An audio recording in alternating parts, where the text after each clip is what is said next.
There we go. There we go. You on mute, China? I noticed. I was about to get it in on a game of Pac-Man. Say they late, so you know what it do.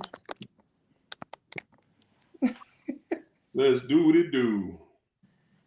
What is going on, everybody? Everybody, what's going on? Keisha can't make it tonight, y'all. She is having to do some damage control on her at her office. No. Okay. Who knew? You know, I mean, we got to do that sometimes. Yeah. You know what I mean?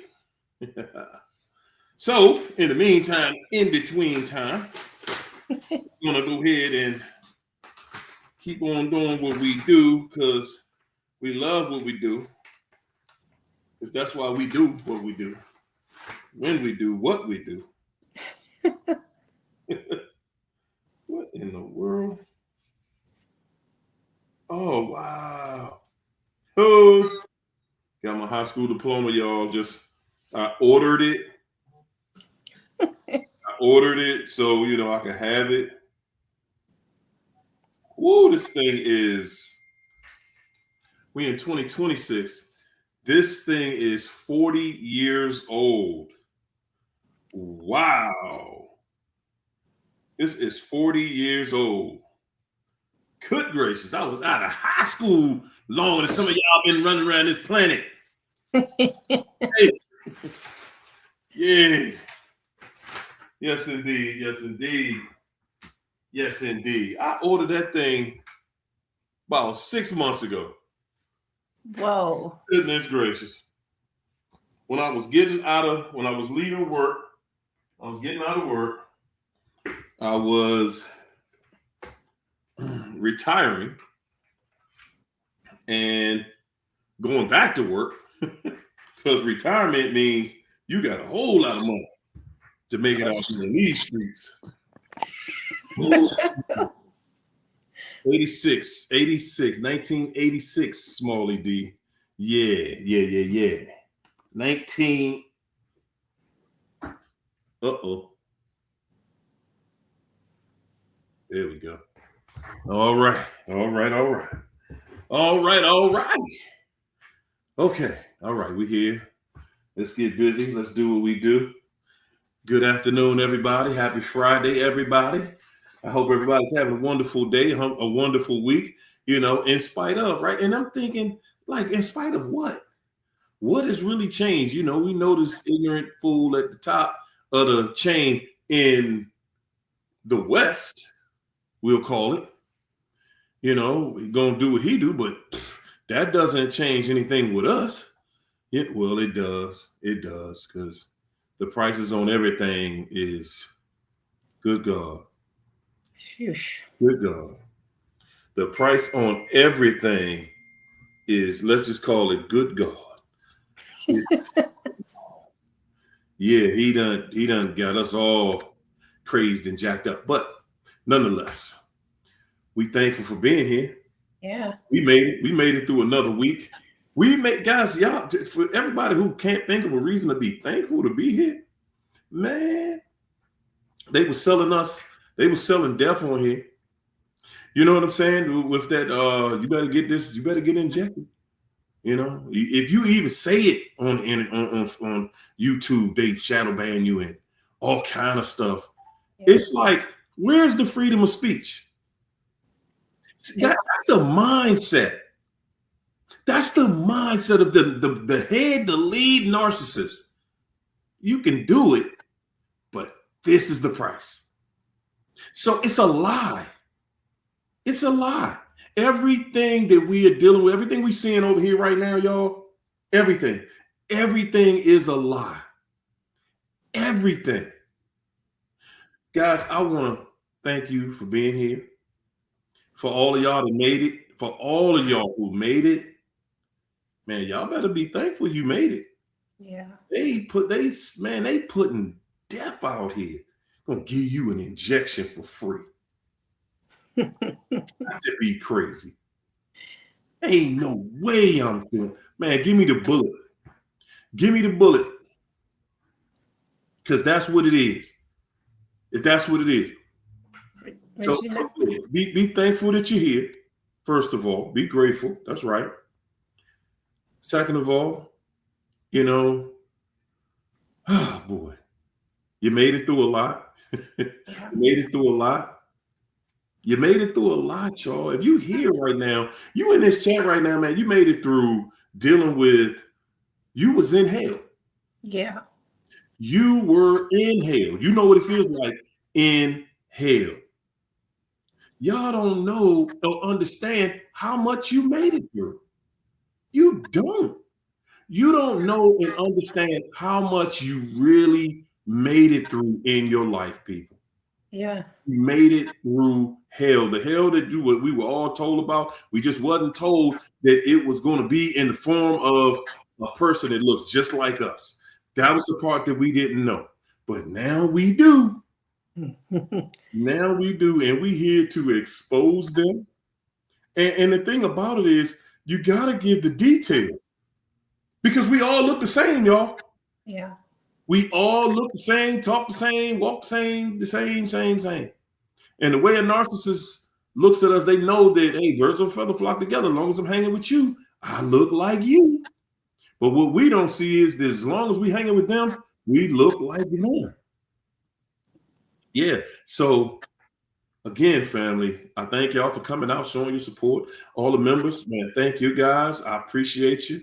The chat, no question. The love is felt.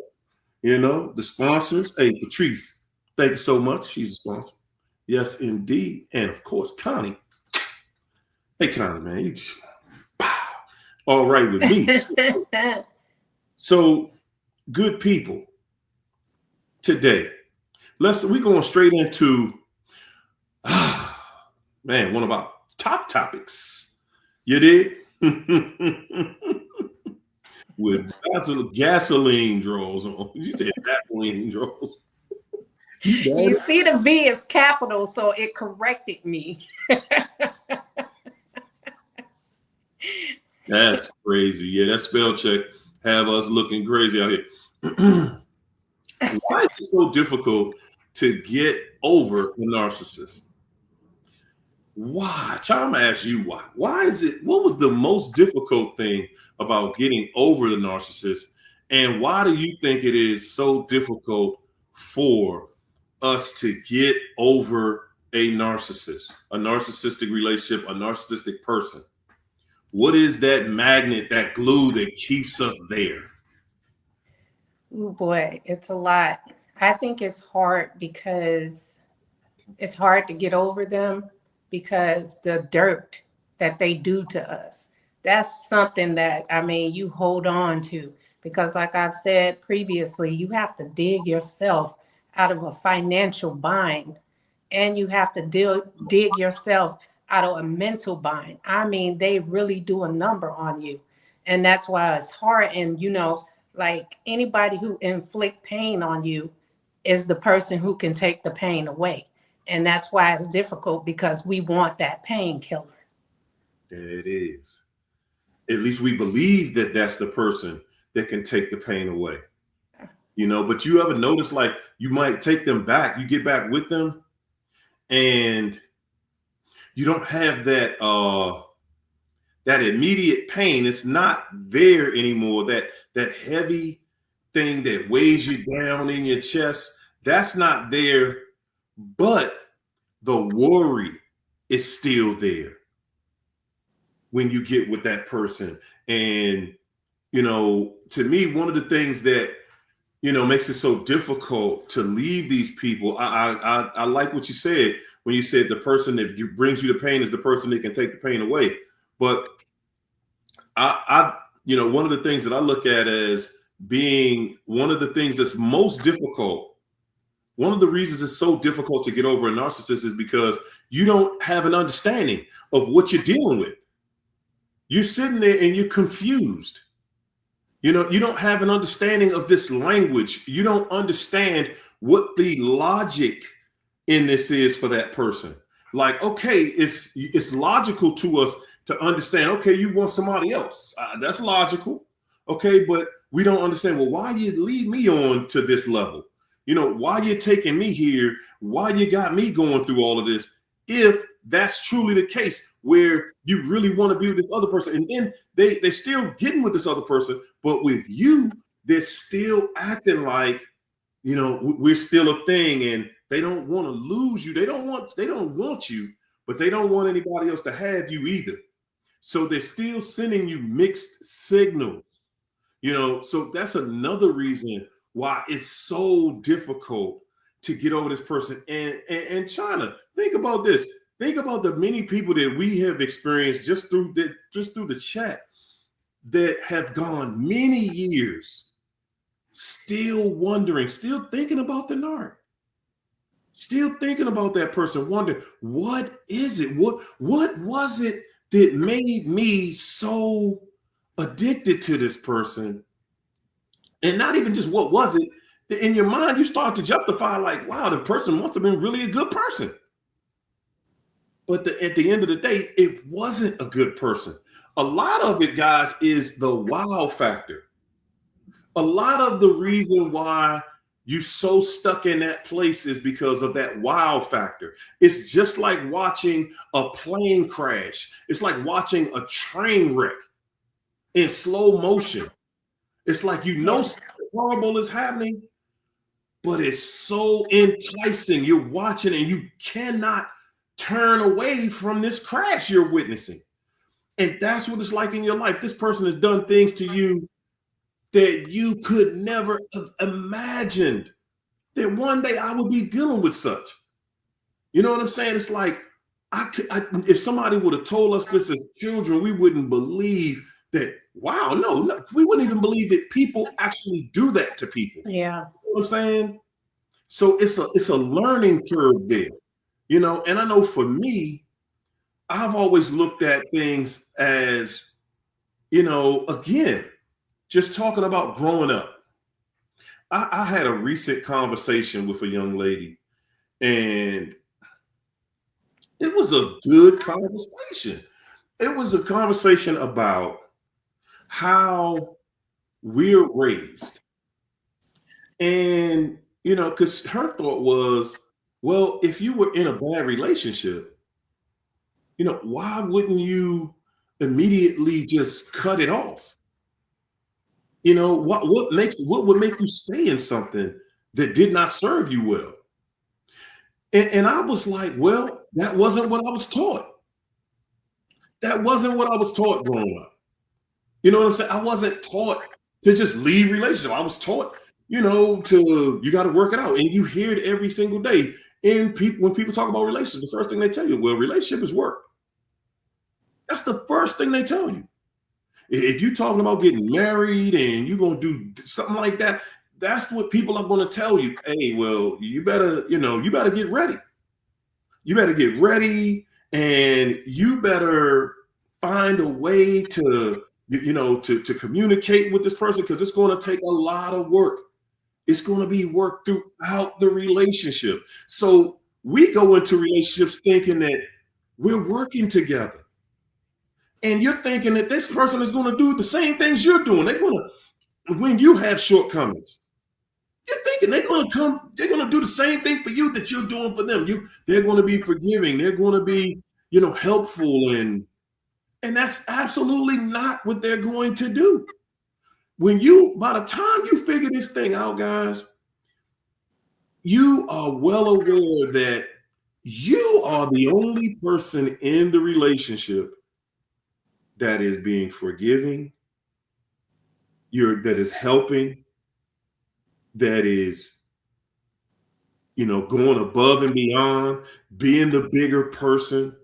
It's always going to be, they break it, you fix it, and figure it out. And we just sit back and we just like, okay, I'm gonna do it this time. And then the next time I'm gonna overlook that. And then the next time I'm gonna be the bigger person. And then the next time, every time it's gonna be them. Yeah. You're gonna be the one always coming up with a reason to be the bigger person. Okay, you know what? Let's just get this back on track. That's your relationship with the narcissist. Guys, every week you're gonna be saying, you're gonna find yourself doing something to help this crazy situation get back on track, back onto the track where you think this is where you think you actually were with that person. And when you really come down, guys, when you really look back at it, you and that person never were that. Yeah. You never were the couple that, okay, this is worth getting back to.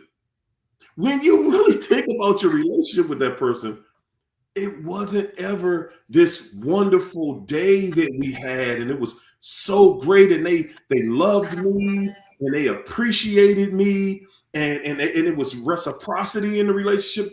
They professed their love to me, and I trusted them. See, we're always in a relationship, we're always looking for that trust. We're looking for that give back, that reciprocity, and it never was there. No, that's because they want us to do the opposite of everything they do. They want us to forgive and forget, but they don't forgive or forget. And that's our mistake, because when we forgive them and you bring that back up, they say things like that's in the past. But then when you do something and they bring it back up, it's to be talked about.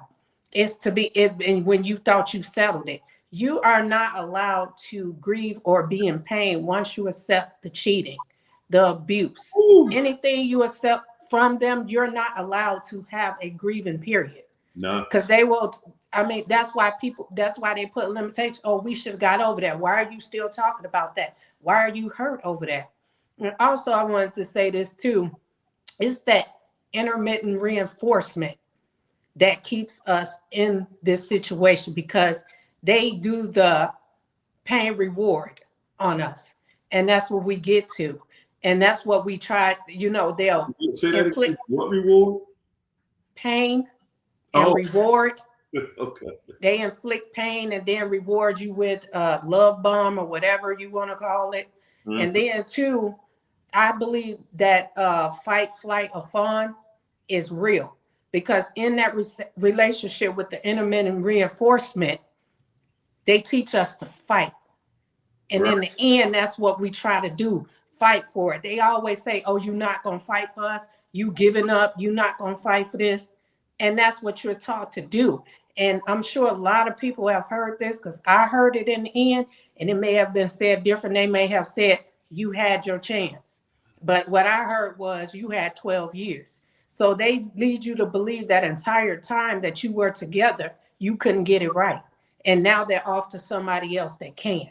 And that's what hurts the most, because you feel like you gave them your all, and now somebody stepped in maybe a day or two. You don't know how long they've been seeing this person. And they got it right. And they make it look like this new person got it right from the very beginning. Yep. And that's what we don't see. Like, how they get it right from the very first day. They don't even know you.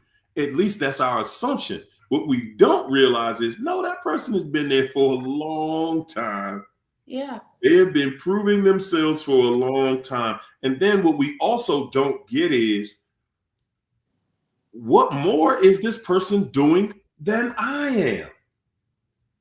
Guys, I'm willing to tell you, in 100% of the cases, the new person they ran to that person for a few different reasons. They ran to that person because one of the reasons is they get to play you with that person. They get to act like they have all these great ideas. They act like they're the person of integrity. They get to pretend that they were the object of affection. They were the rational one in the relationship.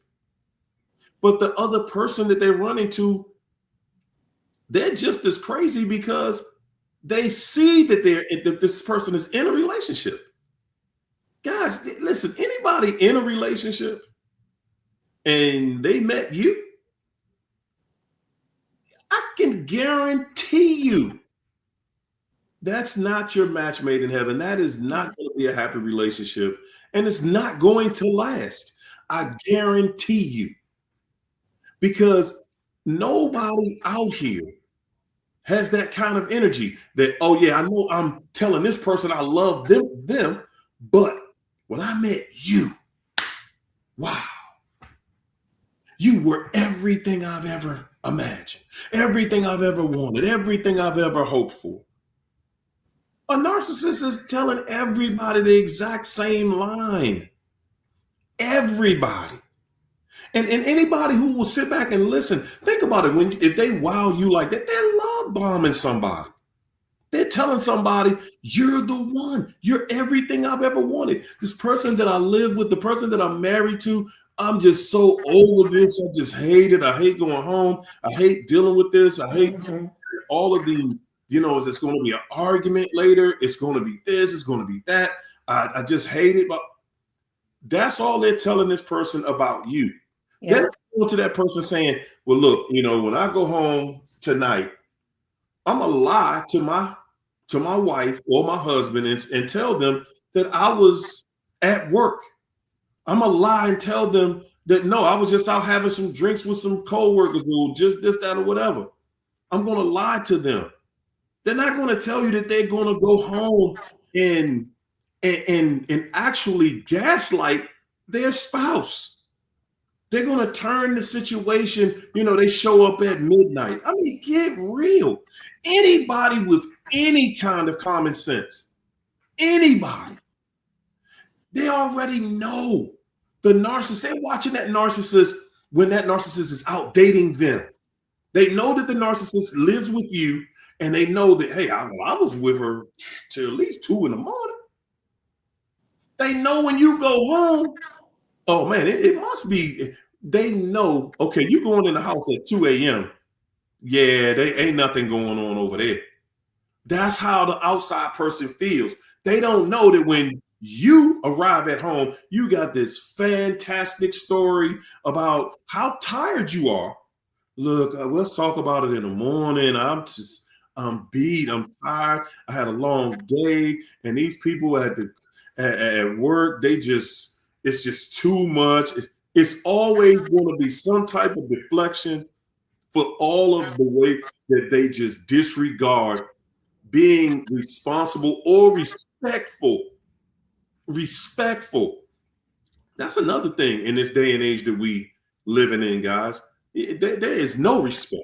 When you're dealing with somebody that you gotta tell, a grown person over 30 years old, coming in the house at 1 a.m. and 2 a.m., that might be a problem if you're married. If you got to tell somebody that, I'm saying, to me, y'all do what you want to do. I'm saying, I don't feel people like that even deserve, I ain't dealing with you no more. I don't feel like those people are people that I owe an explanation as to why I'm not going to be with them anymore.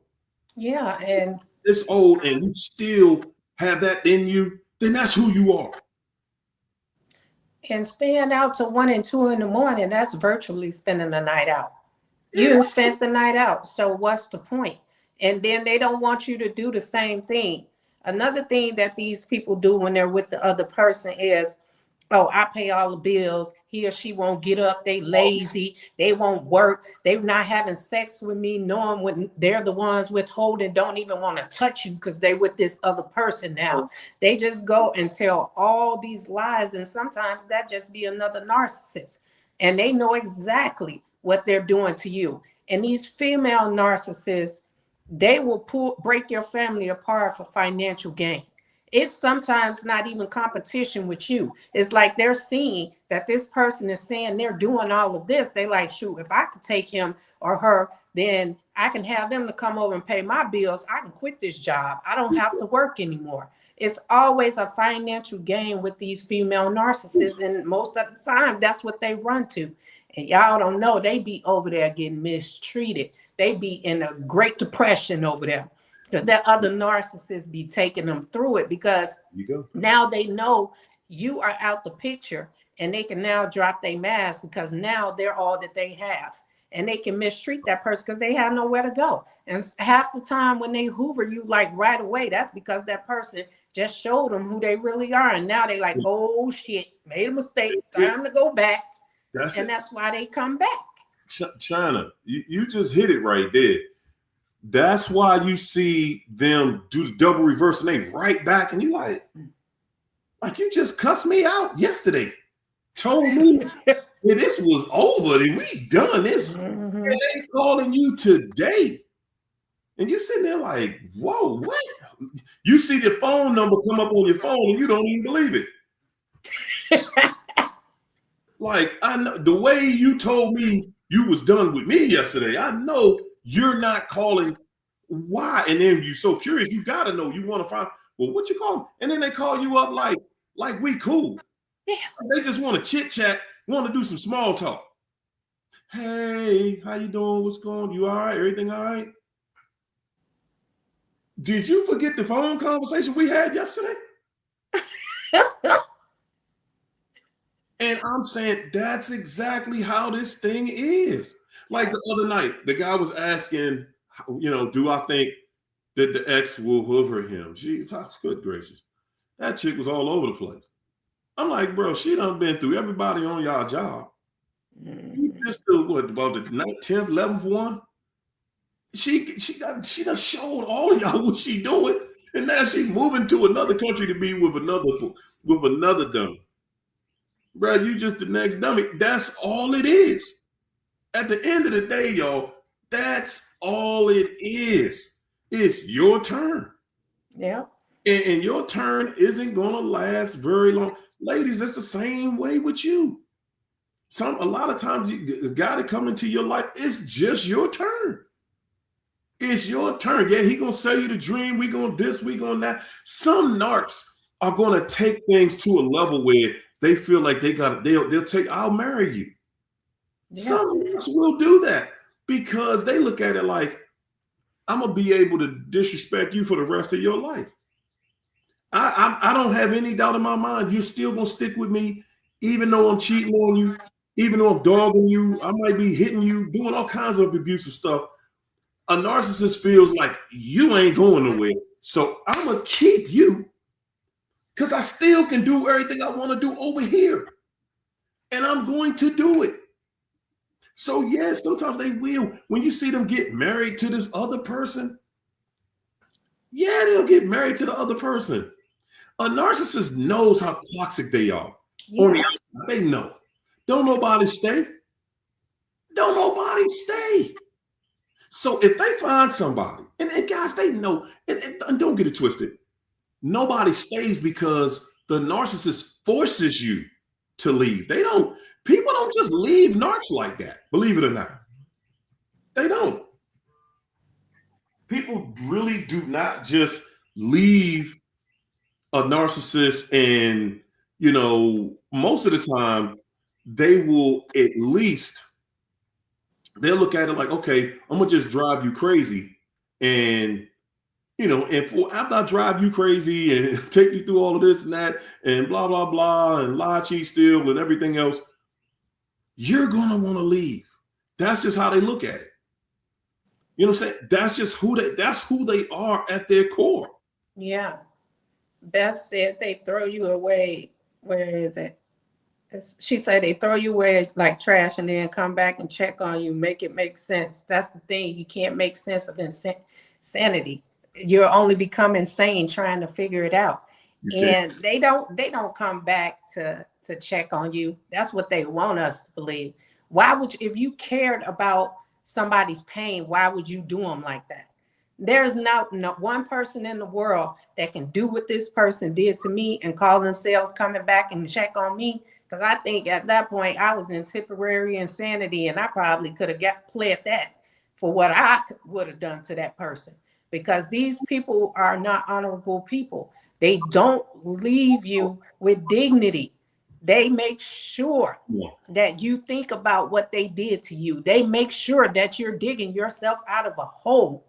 And that's another thing, y'all. That's another reason it's so difficult to get over a narcissist, because like China was saying a little while ago, they're going to leave your life in turmoil.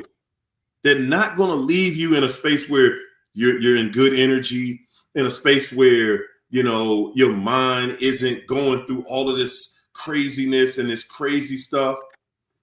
Guys, it's never going to be that.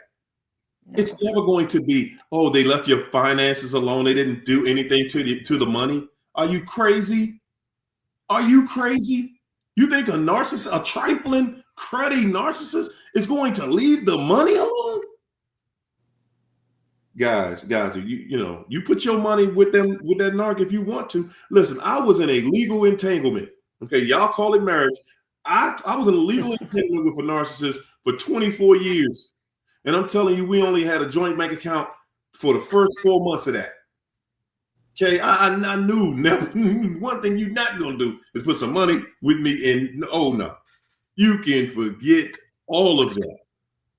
And it's no way. They will destroy you financially at the end, and that's their purpose. Listen, guys, at the end, that's one of the things that's going to keep you wondering for years. You're gonna be wondering for years, what in the world made this person do that?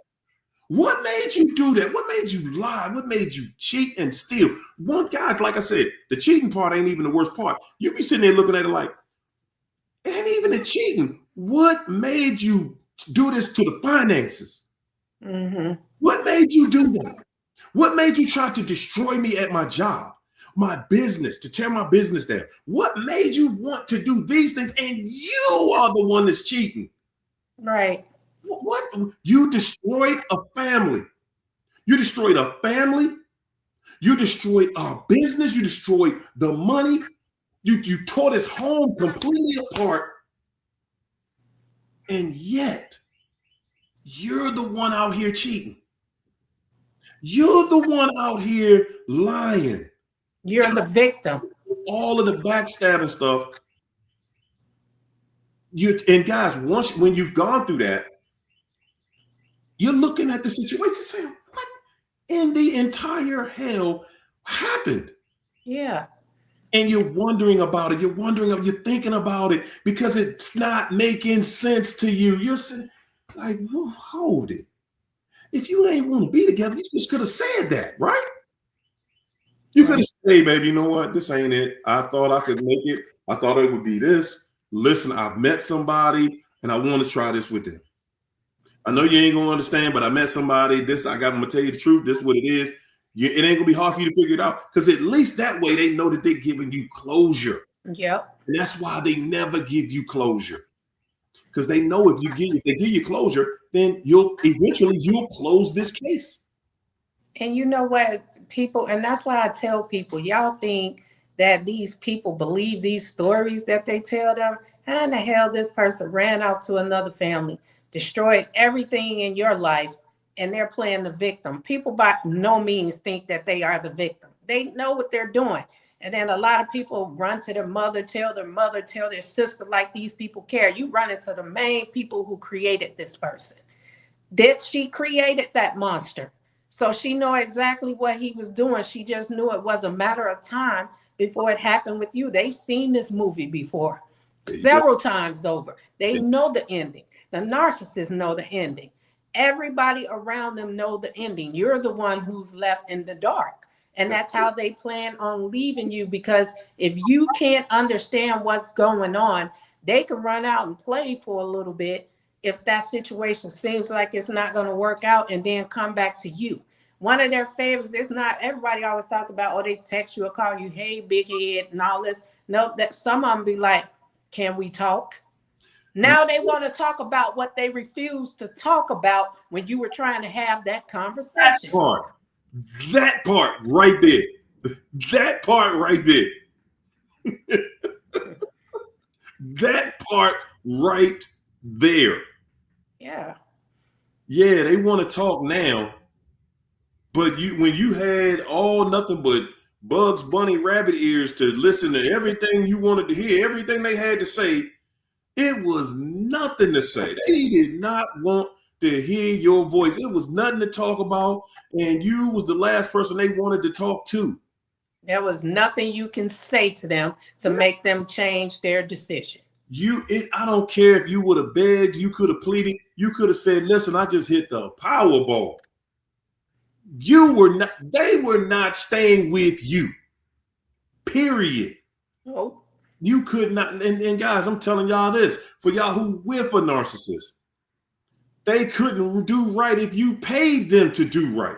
They would not do right if you paid them to do right. If somebody said, man, you know what? If that narcissist keep it together for 1 year, I'm gonna give him $2 billion. They couldn't do it. They couldn't do it. Ain't in they it hurt too much. It hurts too much for a narcissist to just have somebody thinking, I love you like that. Yeah.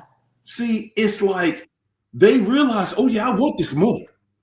Oh yeah, I do anything for this money, except do right. I do anything right for this money because that time. And if they have the right opportunity, guys, when a narcissist get the right opportunity, and trust and believe they will get that opportunity at some point. Yeah. They're going to leave you. Oh yeah. That is as sure as the day is long. When one day they will meet that right person. And what does that person look like? That right person is the person that doesn't know who they are, doesn't ask questions, forgiving, ready to, always ready to fix anything that's going wrong with the narcissist, always having that ear to hear everything that they want to complain about you. Everything, and that's all it's going to be. They're going to beat this new person up. Oh man, I just hate going home. I just love it so much when I come to work and I get to talk to you. And, it's like, wow, why couldn't I just meet you instead? And they got this new person on cloud 9. Yeah. And not even just that, like in my situation, a lot of us like, damn, where did they find time to cheat? We're not thinking they messing around with somebody on the job. Like, man, they consistent, they coming home, but y'all don't know these people getting slobbed down on their lunch break. They somewhere in the car, they somewhere in the break room, they somewhere in the closet, wherever. In the janitor's closet. On the side of the dumpster. In the department, in NIH, in the janitor's closet, in the garage. Yeah, at NIH, in the garage. Yeah, in the car. Yeah, they getting it in. Yeah. They getting it in. Getting hotels for lunch. Everything. They getting it in. I promise you, they are making a way when they're at work. Yeah, somebody said washing up at the gas stations. They sure do. What we don't understand is when they come home, we looking for them to smell like somebody else's soap. They already bought their brand. Come on. And they washing up with that. They can come home smelling the same. These people are very calculated with cheating. And that's why it's never a mistake when they say, oh, I made a mistake. No, you don't plan a mistake. A mistake happens. Mm-hmm. That takes a lot of planning, a lot of deceiving, a lot of lying, a lot of gaslighting and manipulating to do what you're doing. So it's never a mistake. And that's why when they say that, you cannot go for that. You have to go. If you catch them and you're not willing to leave, don't let it be known. Oh, you just opened the door to a whole nother area of cheating. Oh, it's about to happen a lot. Oh. And I want to say this too. They not only want us to be their doormat, but they want us to shut up and be like, oh, you going over your mistress' house? Go ahead. That's the type of stuff that they want. I see men out there who have wives like this. Their wives do not care. They know. I know one man, his wife, she deals with the daughter that the man had on her. And the lady is allowed to come to her house. These are the type of, but they're not satisfied because they're still out doing stuff because now they got a punching bag at home. If so life kicked them in the ass or the new person, they got a punching bag right there where they can go because you're going to fix it. You're going to take it. And then you're going to fix their wounds and send them right back out there in the streets and try it all over again. And that's it. You know what? The funny part about that is, the crazy part about that is that's so true based on different different people we've experienced. I knew of a situation recent where a woman left her husband, but she left her. It was odd to me because he had a child. They both have a child together, right? But he had another child with another woman, literally within 3 months of her having her child. Both of their children grew up at the same time, and she was involved in the other child's life as well. But now these children are now 21 years old, and she just left him. She just left this dude literally 2 months ago. And I'm sitting here like, make it make sense. But I get it. I get it. It's difficult. And I guess that's something that's very difficult. You know, when you have a child with somebody, guys, a narcissist thinks that you can just up and leave at any time, and it's on you if you don't leave. With normal people, we have a conviction to keep the family together. We literally, it's like an unspoken assignment. When we have a child with somebody, the goal at that point is to try to figure out how we're going to raise this child together in harmony, give this child a decent chance at life out here with both parents, if that's possible.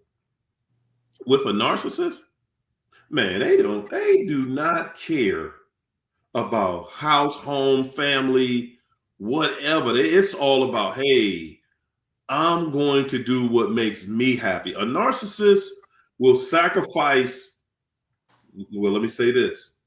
An empath will sacrifice our happiness for our family. Mm-hmm. A narcissist will sacrifice their happiness family for their happiness. Yep. Hey, oh no, I'm please be happy. I'm out here in these streets. You know, the weather breaking too. That's all Narc's thinking about right now is getting out here in these streets. My man Lawless, thanks for that super chat, champ. My man Lawless said, people really think we be tripping. They have no idea the psychological mind screw you go through. It's almost like they label us weak.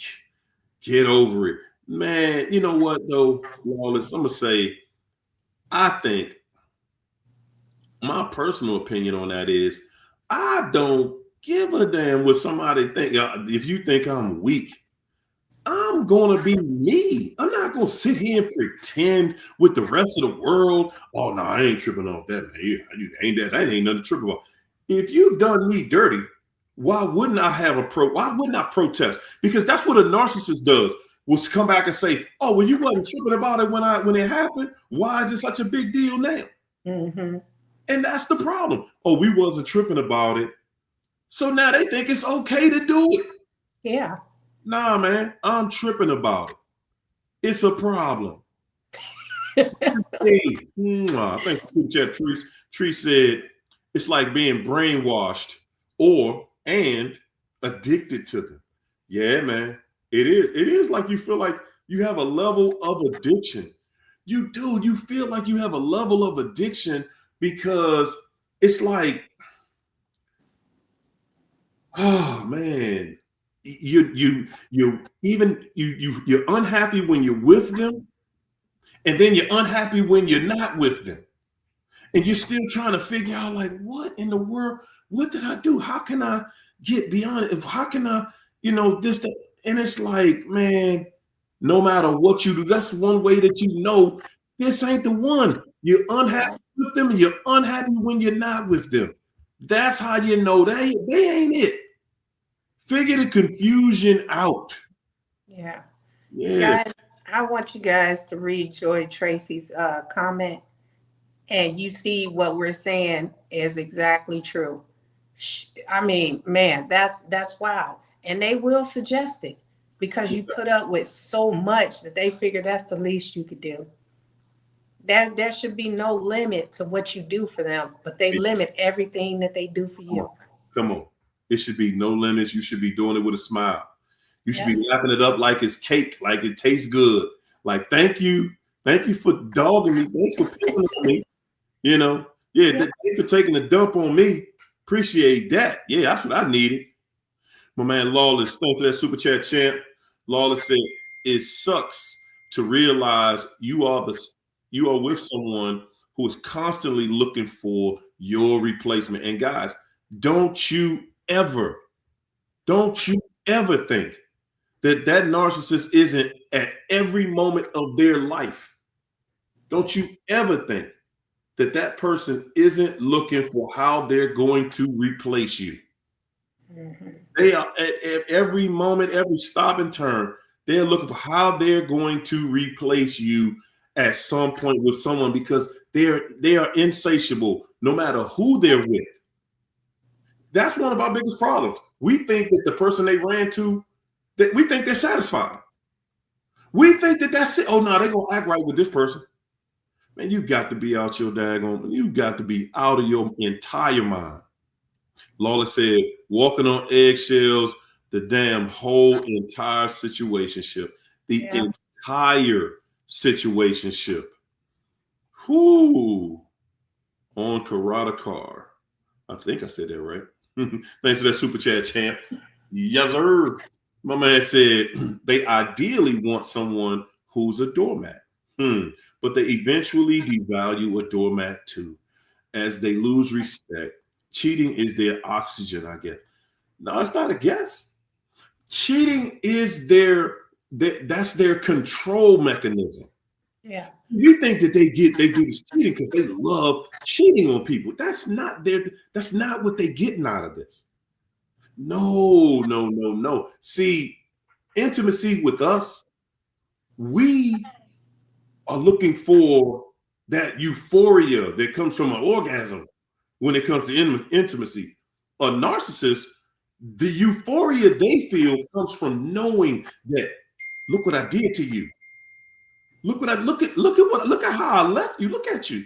You're over there. You were so confident when we met. You were full of so much, vigor, and you were full of so much, pride, and you had such high self-esteem when we met. Mm-hmm. And look at you now. Look at you over there. You struggling. You don't know if you're coming or you're going. Right. You don't know why you're here right now. That's how a narc is looking at you at all times. You don't even know why you with me. You love me and you don't. You don't even know why you with me. And they don't know why they're with you either. Because they say, I've had somebody tell me, I ask myself time and time again, but they won't leave. They won't leave you alone. The thing is, leave you alone, China. They're not going to leave you alone because they enjoy watching you fall apart, watching you crack up, watching you second guess yourself. Did I really say that? Did you really hear what you heard? Do you believe it is the world to a narcissist when they got you on the ropes and you don't even remember what was said. Did I really say that? Did you say that? I know you said that.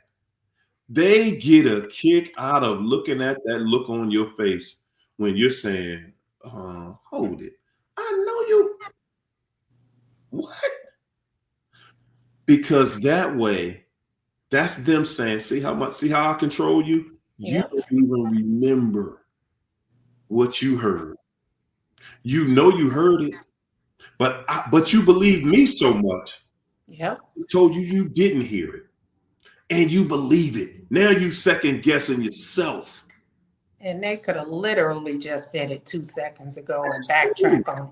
Absolutely. And don't care about it. Don't care of the consequence. They're looking at you like this is an experiment to make you lose your cool, to make you less than, to drop you and put you in a situation mentally where you will not regain yourself.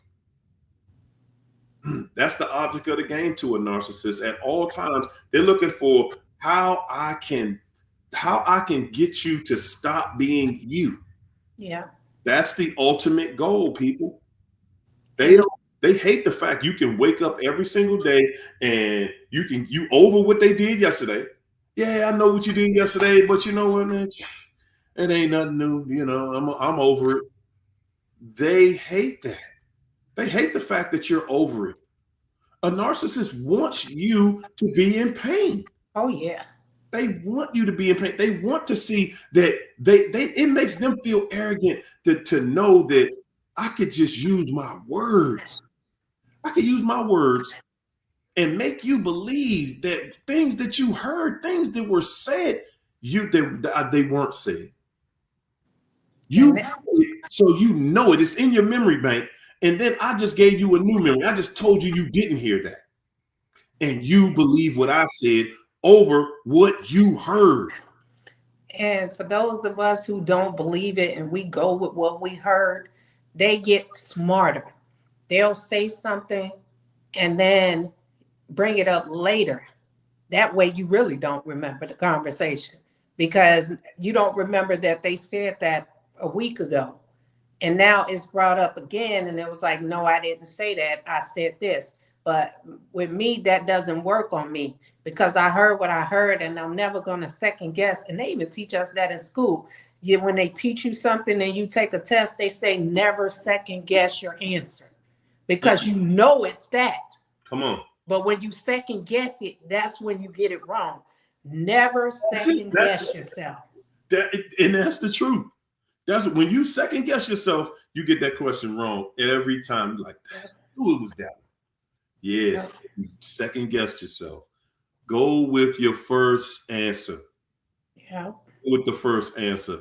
You're not going to get clarity trying to follow what somebody else is telling you. Nope. You know what you heard, you know what you saw. And if they can convince you that that's not what you saw, that's not what you heard. And they are incredible actors. So they're going to put you out there. They're going to put it out there as hard as they can to make you think that you crazy. Yeah. Look at you. Because that way they can, at anytime something comes up, anytime y'all get into an argument or a disagreement, they're just going to write you off because they're looking at it like, look, man, I'm running the show and you can just shut up and deal with it. I've already convinced you that your word didn't even happen. What you thought happened didn't even happen. Oh. I've already tricked you out of that. And they always got an explanation for anything, even if they get caught red-handed. They already have it in their mind what they're going to say. You're not the first rodeo. They've done this, like I said, they've seen this movie before. Yeah. They know what works and what don't work. And if it don't work, they just get smarter and do it better. And my favorite with these people, what y'all need to learn, any man who tells you the type of women he don't like, don't trust them. Because those are exactly the kind of women that they like. A man shouldn't have to tell a woman what type of woman he like.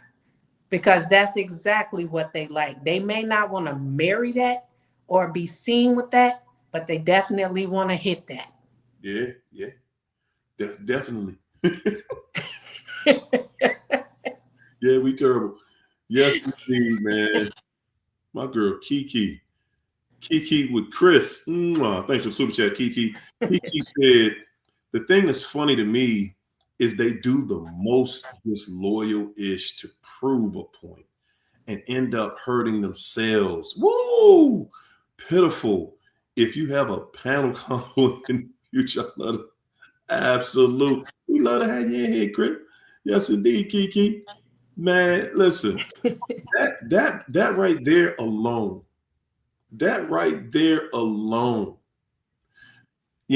just going on the fact of how they will, slice off their nose to spite their own face. Oh, yeah. To slice their own face. You can't imagine the level that these people will reduce themselves to. And for what?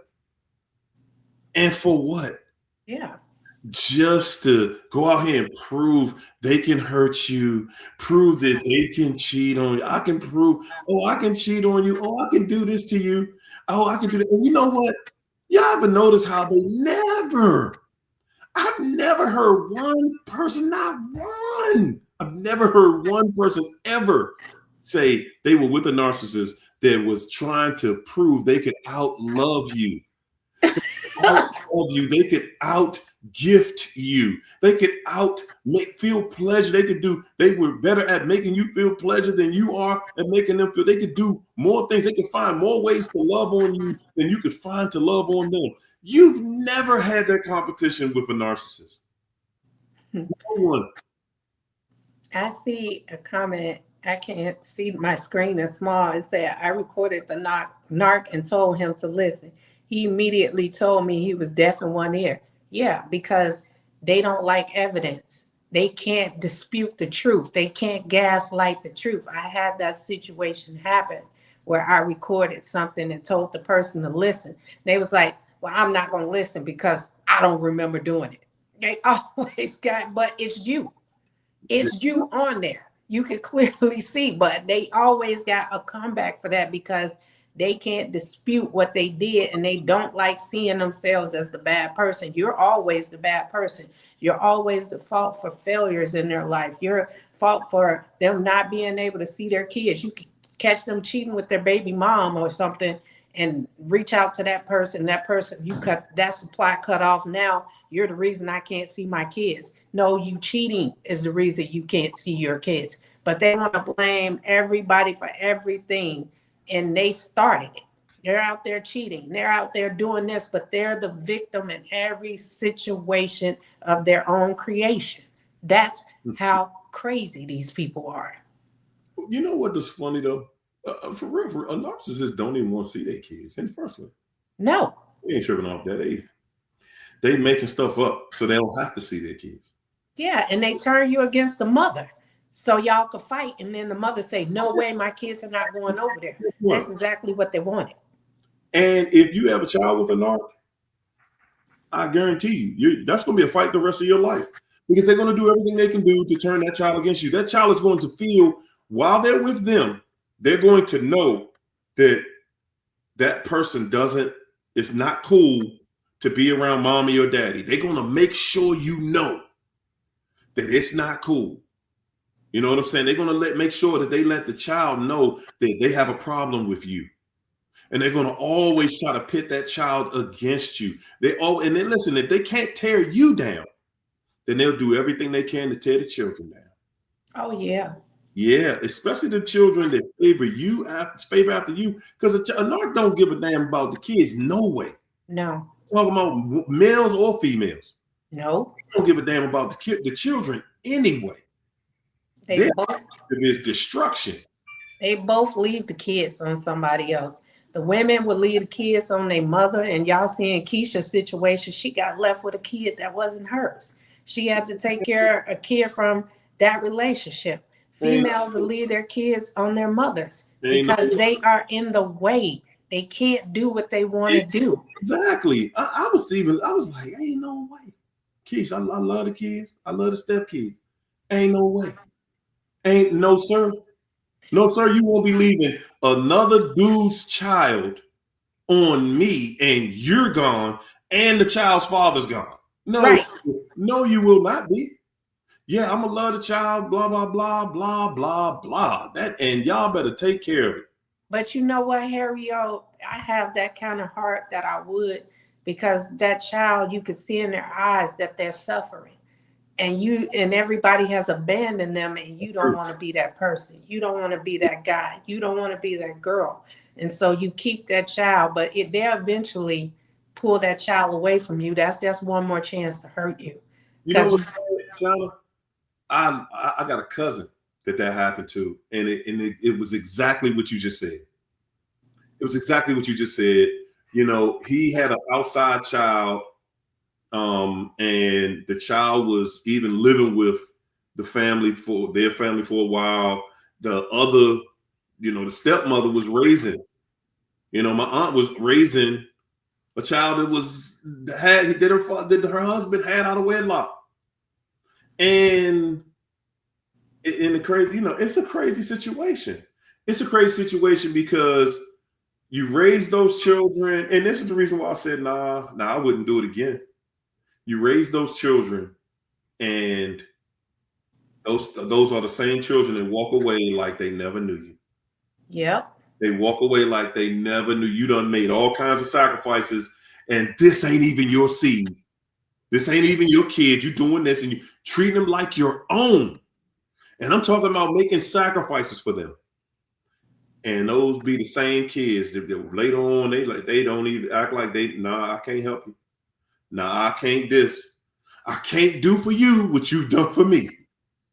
That's because the other person was in their head. When you take on other kids, especially when they're not yours, and that person, when you get into an argument with that person, you know they telling that child your business and adding that child in there and saying they don't want me here, they don't want you here neither. They teach that, they turn that child against you. And when they end up leaving that child is just going to end up picking up where that person left off, using you, taking advantage of you, and they're going to walk away at the end of the day just like that person is, because that's what they learned and they were brainwashed to be that way. Because once a child, I say, like they say at the age of 2, I watch my grandbaby how deceptive he is, and that's how young they start. And once a child start doing that, and you just dismiss stuff, because we have a habit of saying, oh, that's so cute. No, it's not. It's not. That's the start of dysfunction, destruction for somebody else's child. You're raising this child to hurt somebody else's kid in the future, thinking that it's cute when it's not. And it is not cute. It is not cute. It is not funny. And the sad part is that people really, that narcissists, they're going to use that child because they know you have respect for the child and you have respect for the situation. So in a situation like Keisha, he knew that Keisha was the type of woman, she's going to step in and do the right thing. You know what I'm saying? So he didn't care about the child's actual mother. He like, no. I'm gonna bog her down a little further so she can't move on, and I'll always have a way back into her life, because at the end of the day, she's taking care of my kid that I had with a different woman. Mm-hmm. So yeah, and that was his mindset. His mindset is, I'm gonna always be able to come back to you because you still have a part of me that you're not even really connected to. That's how trifling these people are, y'all. That's how trifling they are. Because they know sometimes us holding on to their kids is trying to hold on to them. It's like leaving behind a piece of clothing that you hold on to, wishing and hoping to see that person again or that they'll come back for it. So, and that's true in some cases. Some people do that. They'll hold on to that child, wanting that person to come back. We don't know that that's what we're doing, but that's what we end up doing. I've never been in that situation, and I pray to God that I never end up in that situation. Ooh, man, yeah, that's a cold-blooded pill right there. I don't want to ever see. I don't plan on being in that situation because I know I've already seen what it turns into. I've seen what it's like to raise another child from somebody else, and and treat that child like it's your own. And then, and hey, when they grow up, and it's like, hey man, whatever. Like you really did something. But the whole time it's the other parent, like, hey, that ain't your real father, that ain't your real mother. You're loyal to not to them. So you basically pushed out of the situation regardless. And Oh, man. let me add one other thing to that, and imagine how much attention you feel like you have to give to that child, and now you're cheating your own children out of that because you feel like this child needs special attention because of what they just went through. There you go. And it's never, the main thing is it's never worth it. It's never worth it. It never was worth it. So it's like, hey man, you know what? I've done what I needed to do here, and I ain't doing nothing else. I ain't doing nothing else. I ain't coming over here to, be this, be that. And, I ain't doing all above and beyond because I know better. I know what the wrong thing to do is. So to know the answer and to still not do the right thing, which you're supposed to do, hey, then you can't blame anybody but yourself at that point. On Kara Darker. Dang, I can't pronounce that. On Darkar. On Kara Darkar. Something like that. Sorry about that, champ. Thanks for the super chat. He said, I overheard her talking to her hidden new supply, 2 a.m. midnight. I went in the room and asked her, who's that? She says her grandma. Her grandma fell down and fractured. My grandma fell down and fractured her cheek. Is helping back home. I have a friend who's helping my grandma. And man, I know that it's difficult when you're in it. I know it's difficult when you're in it. But if you have the wherewithal to do nothing, to pretend you don't even see it and don't see it. See it and don't. Because a narcissist looks at it just like China said earlier. They're looking to see what you're going to do about it. Mm-hmm. They know she knows you got a problem with who she talking to. She know you hearing some of the stuff she's saying. She know that you can see it's midnight. I'm been in the bed. On the bed in no daggone midnight. Right. Grandma in the bed knocked out. Okay? She on the phone. She in there phone boning with her new and you know what? And that's why I say a lot of the information that we learned in the beginning, it's either vague or, some of it not true. They say they don't introduce you to their family members, which is true because some family members will snitch on them and let you know who they are. But sometimes they don't introduce you to family members because you got to understand we're in a movie and eventually they're going to kill those people off in the movie. and that's their excuses for certain things like that. They're saying grandma fractured. You be like, dang, which grandma is this? Because you told me your grandmother's passed away. Which grandma is this? So, I mean. And then when they realize you caught them, now, man, look, man, I ain't going through this with you. I'm not going through this with you. And you sitting there like going through what? What are you the one that said your grandma died? You, not me. I didn't. You said it. Mm-hmm. And they said, man, listen, I'm going through something right now, and we can discuss this another time. I'm not going to sit there and try to prove what is going on with you because you're so insecure. Mm-hmm. I know somebody like Wednesday when you was on said something about ask me what does it mean when they're on social media flashing money, and they thought that was an insecurity. It's driven by insecurity, but it's more to attract more people to them because they are known for flashing stuff, a lifestyle that they don't have. It's for attention and validation.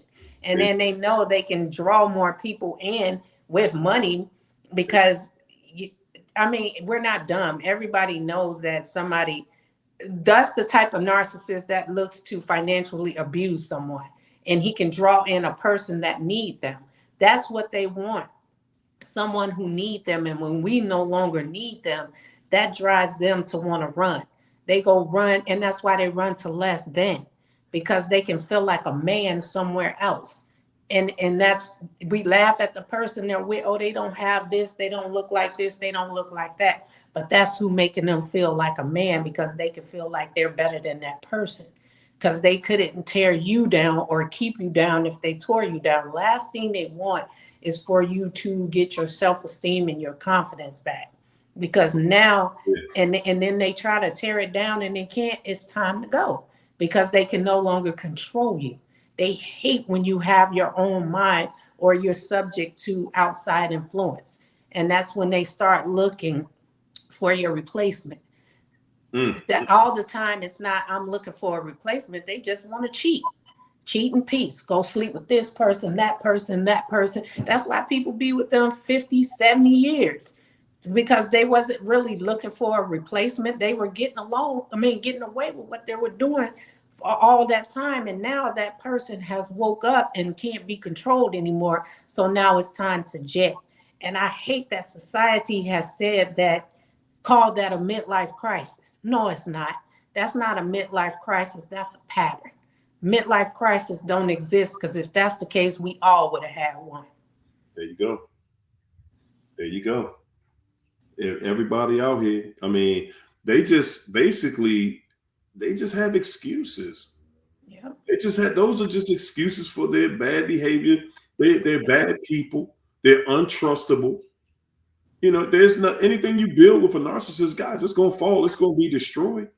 That's why, I look at it the way I look at it with them. Like, you could try to stay with one of them if you want to. You know what I'm saying? You can try. But the bottom line is that relationship is over. You can try to stay with them for as long as you want. The relationship is over. You will not succeed at keeping that together, because everything, it is a part of a narcissist's, that's their life, that everything they stand on will fall. Oh yeah. And they know it. They never intend for it to stay, because they know eventually they're gonna mess it up. These people truly do get bored and have to create chaos in order to feel entertained. And that be in the form of cheating, in the form of making you mad, in the form of getting caught cheating, because they need that drama. They get bored. They need that chaos. I learned that that's true. I used to be like, you're right. But yeah, they truly get bored and need that chaos. I think chaos is more of their oxygen than cheating. Absolutely. Absolutely. You're never going to be in a relationship with a narcissist that's not chaos filled. Yep. They're not having, and guys, knowing things like that, knowing that this person can't function. This person cannot function. You would see that narcissist in a hospital with an IV in them if they had to be in a relationship that wasn't filled with confusion and dysfunction. Absolutely. They have no interest in being with somebody that, it's all about, let's just be happy, hold hands and kissy face and feed each other bonbons. And we love you and we holding hands. And, I just love you and I just can't stop being around you. Man, that would make a narcissist sick if they had to be around that all day. And we thinking to ourselves, that's what they doing. That's what the other person is doing. But the other person, and then you thinking in the back of your mind, well, the other person, they ain't seen the narc show their true face yet. Yes, they have. That's why the narcissist chose them, because they saw the narcissist for who they were, and they still wanted to be in. They still want to be with them. They're not trying to correct the behavior. Right. That to a narcissist is the creme de la creme. Yes. Okay, you know I'm cruddy, and you still want to be with me. You're not trying to change me. Whoa! I might marry you. That's how a narcissist feels. I'm gonna have to marry this one, because at the end of the day, you can't find nobody that's gonna watch me do you cruddy, and then still you wanna be here. And you're not even going to challenge me on it. Oh my goodness. No, I'm all in. I'm all in right here, right now. Ain't nobody going nowhere. No. That's exactly how narcs are, man. You can't change that. And they be the main ones yelling, I need peace. No, the hell they don't. Woo. They need chaos. Peace will drive them insane, because peace makes them reflect on who they are and the crappy life that they have. And they don't, that's the form of being bored. These people are consistently fighting demons in there. I wouldn't say demons, I say angels who's telling them who they are. Then they're fighting against good, and they don't want to do right. And so that's what they're fighting in their head. So they go and create chaos in order to get that out of their heads. I like how you said that, because that's true. They cannot stand a angel around them. That's why they can't get along with you. You represent that angel around them. Yeah. Man, Lawless, thanks for that super chat, champ. Lawless said, my daughter said, mom and the boyfriend don't really argue like y'all did. I told her because your mom wanted to cheat in peace. I wasn't going for it. Her boyfriend is the doormat she wanted. And I'm gonna tell you in a situation like that right there, she first of all, she's sending those messages with your daughter. Okay, because believe it or not, guys, kids just ain't feeding that. Kids they not there to keep that drama going, and they always will want to protect the other parent's feelings anyway. You know what I'm saying? So when your kid is coming to you saying, yeah, you know, blah, blah, blah, they not doing this, it ain't like that, because they want you. They still feel, she's still feeling a certain type of way. She still feels a way. She wants you. The relationship is not fun to a narcissist if it's not turmoil to someone else. The only thing they get, the main supply they get out of that is knowing this new relationship is killing you. It's eating you. It's tearing your guts out. Nah, man. Nah. Either you're a narcissist or you're not. Yeah. Either you're a narcissist or you're not. And if you're not, then you don't have the behaviors of a narcissist.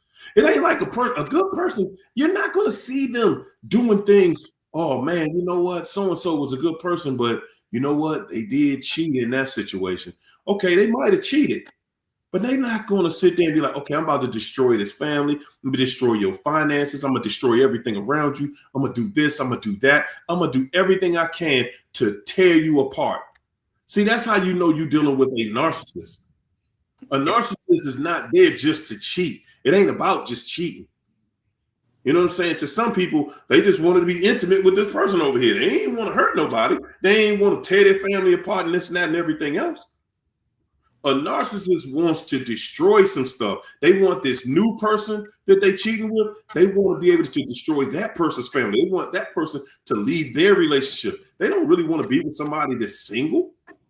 No. They would. A narcissist, the supply they really want, the person they really want the most is they want to be able to tear up their relationship so that you're hurt, and they want to be able to tear up somebody else's relationship so the other person is hurt. That's how they like to go out with a bang, the most excitement, the most drama that is possible. Oh, yeah. And I wouldn't go for it. Like you say, I would not go, man, please. If your mama somewhere happy, acting like a normal human being, man, please and thank you. Please, because see, and this is another thing. If they left you for somebody else, they not with somebody else still sending signals, sending messages back to you. Oh yeah, tell your mother that, you know, I'm happy over here. We ain't doing all this arguing like we used to do over there. Ain't nobody going through all that. If they happy, they happy. They not thinking about you. I promise you. See, and that's what I was going to say. The flip side of that, it's not necessarily a direct message. The child probably said something about arguing, and she probably said something like, well, we don't argue as much as me and your dad did. If that child hear them argue every day, she told that child that me and your dad argue 3 times a day. So it's not, we don't argue like your dad and I did. That's what they put in these kids' head to make them think that the situation with you was worse than what they're in. Come on, man. That's the whole game. It's all about selling you that dream that, oh, nah. Man, it ain't nothing like it used to be, man. We used to be in, you know, me and your mother, we used to be fighting and arguing everywhere, blah, blah, blah. I wouldn't tell my son that. Right now, my son don't live with either one of us. And I don't put him through that, you know what I'm saying? When my son meets somebody that I'm dating, you know, my son don't see, he sees that this ain't the same. This is You see, because he knows his father. He knows, man, Pops ain't even doing all that. Pops ain't even going through all that. Somebody come out, catch him wrong. You can catch him. You gonna catch my dad wrong one time. You gonna have one argument. I tell you, I don't know how many women are out here that will call me this petty dude, but I am this petty dude. We gonna have one argument, and that's it. I guarantee it. I come with a personal guarantee you only gonna get one argument out of me, and that's it. And the funny thing about it is, not only do they call you petty, they say something's wrong with you because you won't put up with their BS, and that's crazy. That's it, because guess what? The one thing that I'm man enough to do is see my wrong. If I'm wrong, I might not like admitting that I'm wrong. I might not like it, but I'd rather admit that I'm wrong than to walk around faking like I'm right, knowing I was wrong. But I wasn't man enough to at least admit to this other person that, because we both know who's wrong. Yeah. We both know. And I'm not man enough to just admit, yeah, you know what, you might have got me on that one, but hey, it is what it is. Guys, you look a lot bigger. You look a lot stronger. You look a lot better when you're able to admit you're wrong. And that forces people to tell you when you're not wrong. That forces people to say, hey, well, you know what? Yeah, you know what? You were not. I was wrong too. I've been wrong too. Everything in life, we're not going to be right about everything. I mean, I think I'm right about everything. But you know what? Sometimes I find myself, I hate to admit I'm wrong because people trigger you to do. People trigger you and you react to what they do, and then it was wrong, but you feel justified in what you did. But I do, admit it later, like, yeah, I was wrong for what I did. And it takes a big person to admit when they're wrong. Because you realize I can't get the blessings on the other side if I'm on this bull. Yeah. Yeah. Focus for Life. Thanks for the super chat. Focus for Life said, some of my female relatives are so broken. They compete with everyone in their father and brother's life. It's truly sick. It is. And I've been through that. It's not even just, it's from the mothers, the aunts, the sisters. It's all the females in their life that compete with you, because now you have that person's attention. And with the mothers, they're always teaching their sons to be providers for them. And when they find another woman and they go provide for that other woman and give that woman attention, the mother gets jealous. And the mother team up with the sisters and they all compete for that person. It just seems like it's incest to me. I don't know if it's emotional incest that they inflict on their sons. I don't know what it is, but mama's boys always choose mama. For some reason, always choose mama over their relationships, over their kids, whatever. I've been through it. And I've had it out with, the mother-in-law and the sister, because they all competed with me. I literally had an argument on the phone with these people and they got a kick out of it. I didn't know what I was dealing with, but I know now, and I know not to even do that with anybody else. I'm not going to argue with another female over a man. It's pointless. There you go. It is pointless. That is, oh boy, to sit back and, I'm going to go to war over. The person is going to choose who they're going to choose. Exactly. Yeah. And they shouldn't have never put you in a situation where you had to compete with another person. If somebody's going to give up my spot, I'm going to remove myself from that table. You can sit down with that person. I'm going to go sit at my own table. If I'm competing, then the other dude won, because that's not happening. Exactly. I ain't going to sit back and compete with something because once you start a relationship like that, that's the relationship. It is. You proving to everybody that think that, they can come by and take what you got, And if you're dealing with a person like that, if you're dealing with a narcissist, absolutely. Every person that looks at every person that the narcissist has eye contact with, and I'm gonna tell you, China, that's one of the advantages of a Jezebel. Mm-hmm. See, women know you can't just have eye contact with every man you walk in the room and see. You can't do that. Women know that. Not a Jezebel. Y'all wonder why Jezebel got so many men? Because she had eye contact with everybody in the room. Everybody in that room, she saw she was eye to eye with them. And she sending signals to some of them. Oh, yeah.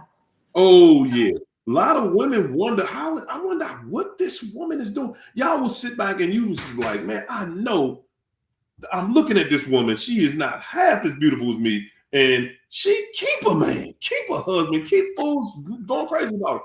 Because every room she walk in, every space that she goes in, every man that she walks past, she ensures to let that man know she is open and she is inviting him in.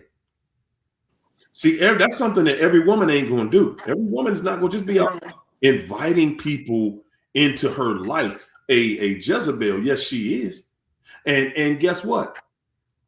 She also is going to be all up in the face of your brother-in-law and sister and your uncles and everybody else that's married around her. Please, that's fair game to a Jezebel. That's fair game to a Jezebel. Everybody who is a male is up for grabs as far as she's concerned, and she could care less about whose ring and who so-and-so is married to, and she gets pleasure out of seeing, because she's going to wear something real skank when she's going around situations if she could, because she want to see who she can entice. She want to see who she can entice. She want to see who really, she want to see the person who y'all swear, okay, y'all think that so-and-so and them got this kind of relationship, but I bet if I snap my finger, he gonna be right over here. Jezebel walk around just like that. That's her strength. She feel like, yeah, y'all think you got something over there, but I can snatch that. And they be thinking they so attractive and they not. It's just, it be so funny. And you be in the same room with them when they're doing this, and they be making you look stupid while they looking at other men or other women while you're sitting in the room with them. People are laughing at you. Their friends know this is their routine. This is their pattern. This is what they do. Everybody's laughing at you. Everybody knows this person but you. These people love making you look stupid. Humiliation is their game. That's it. That's it. Everything about them, everything about one of these people, it always exudes that physical part of them. They're always willing to more. They're always willing to show more. They invest heavy into the cheating, the lying, the scandal. That's where you're going to see them give their all. When it comes to, doing something dirty, being able to break a situation up somewhere, that's where you'll be able to see them, and they're going to really stand out in that. Yep.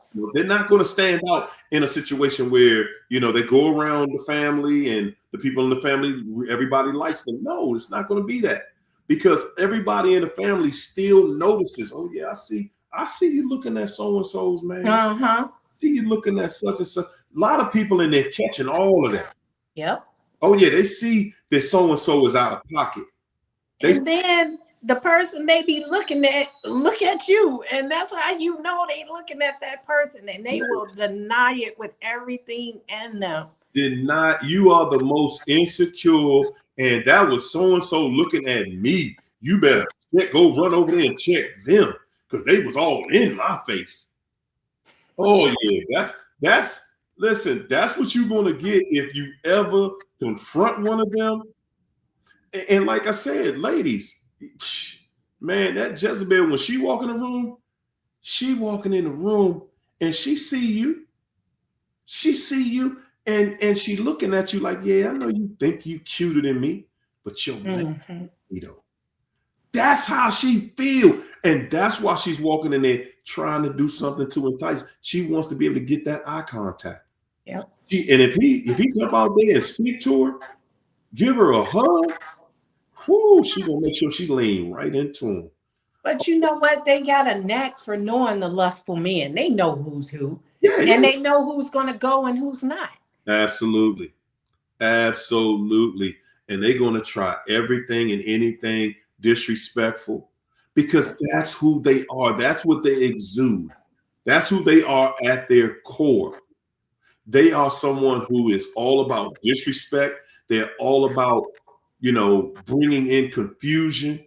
They're all about making sure somebody left that get together and they pissed.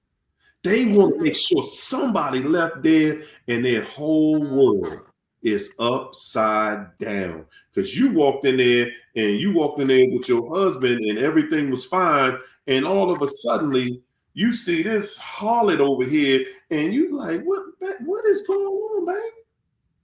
We didn't come in here like that.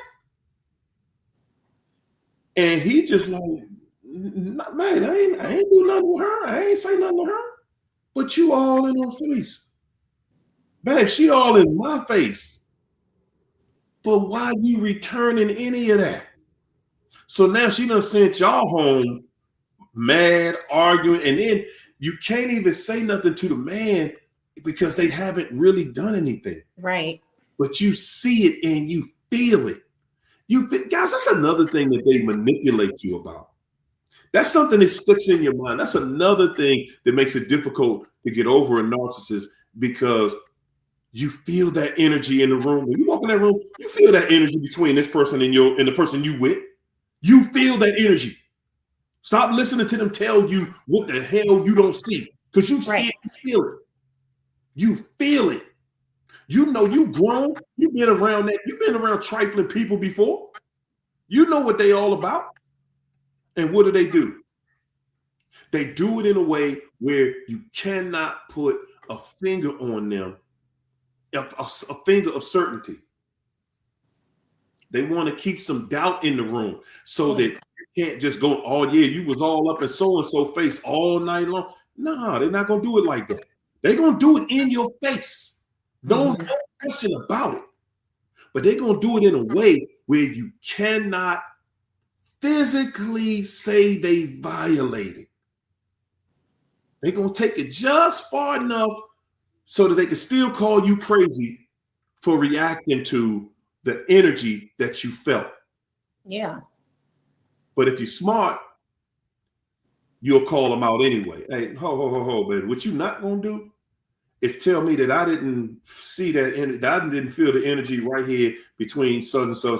Well, babe, what you want me to do? Babe, what I need you to do is I need you to go in the room and you need to represent me. I need to feel the energy between me and you while we're there. That's what you need to do. Okay? Or you're going to be arguing with me. That's what it's going to be. Okay? You need to go in the room and you want to keep to start these, these energy waves between you and this person and you and that person over there. Then you go ahead, but you ain't going home with me. You go ahead and go home with one of them and run that game on one of them. See, a narcissist don't want to be around somebody they can't run the game on. Yeah. Okay. Somebody said narcs walk on ambiguity. They do.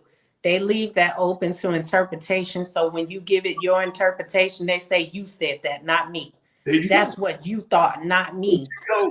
That's it. That's it. And that's what it's all a mind game. Yep. It's all about playing tricks with your mind. On Carl, thanks for that super chat. On Carl said, my covert ex's parents divorced when she was young. She's close to her mom. Just curious to know, is it possible her mom could be a narcissist? Listen, champ. When you're around a narcissist, most of the 90% of the time, either the mama or the father was a narcissist too. If the female is a narc, a lot of times then her mama was one. If the dude is a narc, but it could be either way. He could be a narcissist and his mama was the narcissist. You know what I'm saying? Or his father could be the narcissist. But it could go either way. Yeah. Yeah, but a lot of times when you see a narcissist that's truly above their years, like they really advanced in this, like they got to the front of the line when it came to being cruddy and underhanded. When you see somebody who's very manipulative, they grew up watching manipulation. They grew up a case study of manipulation. They watched their mother or their father manipulate their whole life. But you know what? I want to give another side to that too, because neither parent could have been a narcissist. You know, a lot of people tend to grow up around their aunts and uncles, so they could have learned that behavior from them as well. Because in Black families, men from, you know, different generations, they want to give the men in our family advice, and they turn them into them. That's called players, and how to treat women and mistreat women. And that behavior, she could have learned that from an aunt, because I know a girl who's a narcissist, a psychopath, and her mother was not that. And this girl could not wait till her mother passed away, which she eventually did, because the mother she threw her kids on her mother. Her mother used to say, don't do that, don't do this. She hated her mother, but she needed her, because she needed her to take care of those kids while she go out in the streets and destroy families. I've mentioned this person before, and I'm going to revisit that one day when we go on China Unchained. I'm going to talk about that situation, because this bee is treacherous. I tell you, when I tell you, she is disgusting. This hoe ain't worth a damn. And that's how it gotta be. Listen, man, when we talking about a dude that's trifling, I'm not defending it. I'm not defending him. Period. I'm going in on him.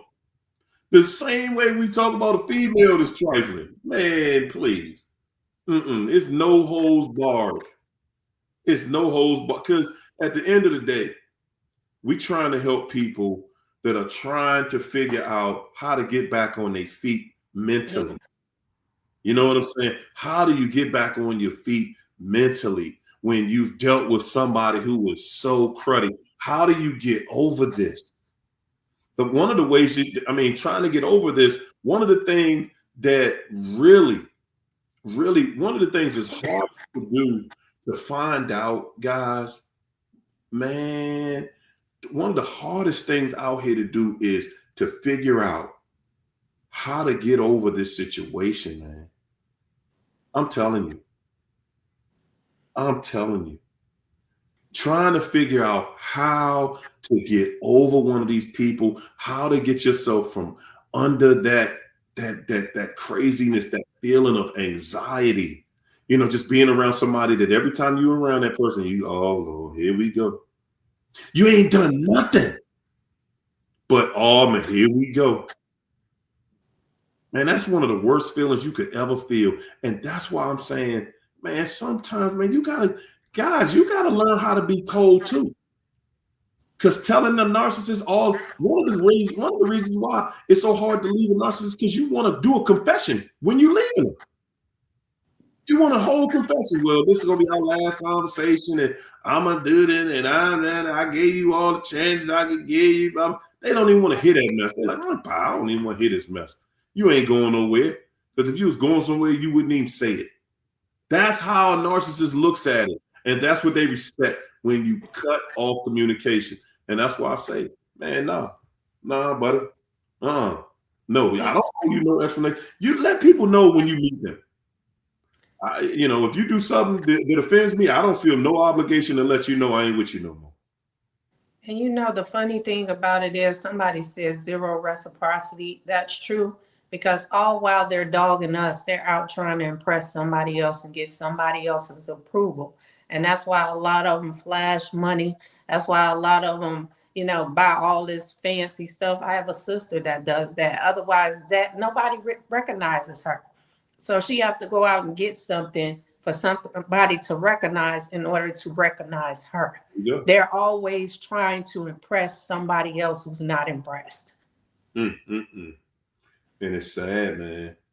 It's sad, y'all. It's sad when you got to go out here you looking for people that are going to just engage with you because of what you bought, something you bought. They're not engaging with you.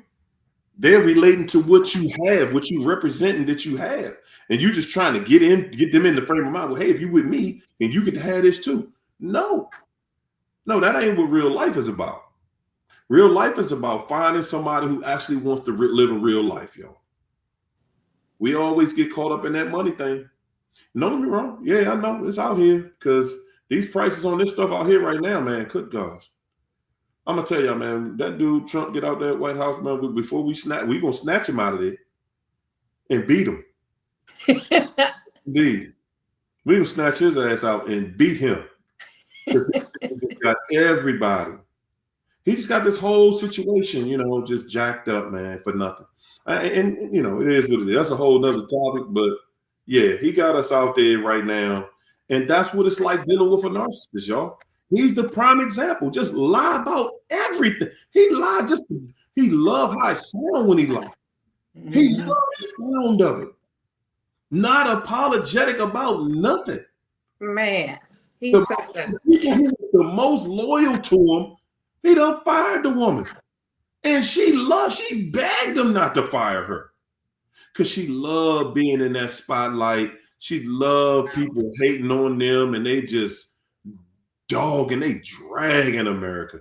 They stealing every dime from us right now. The taxpayers, us, man, they stealing everything from us.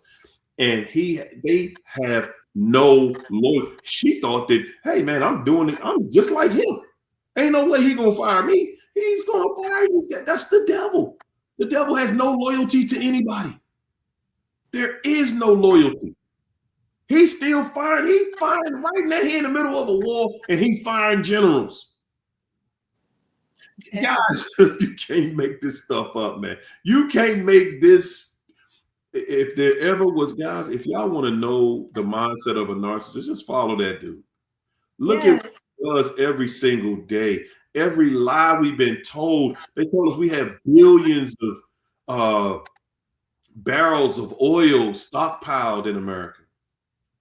What they didn't tell us was, this is the narcissism.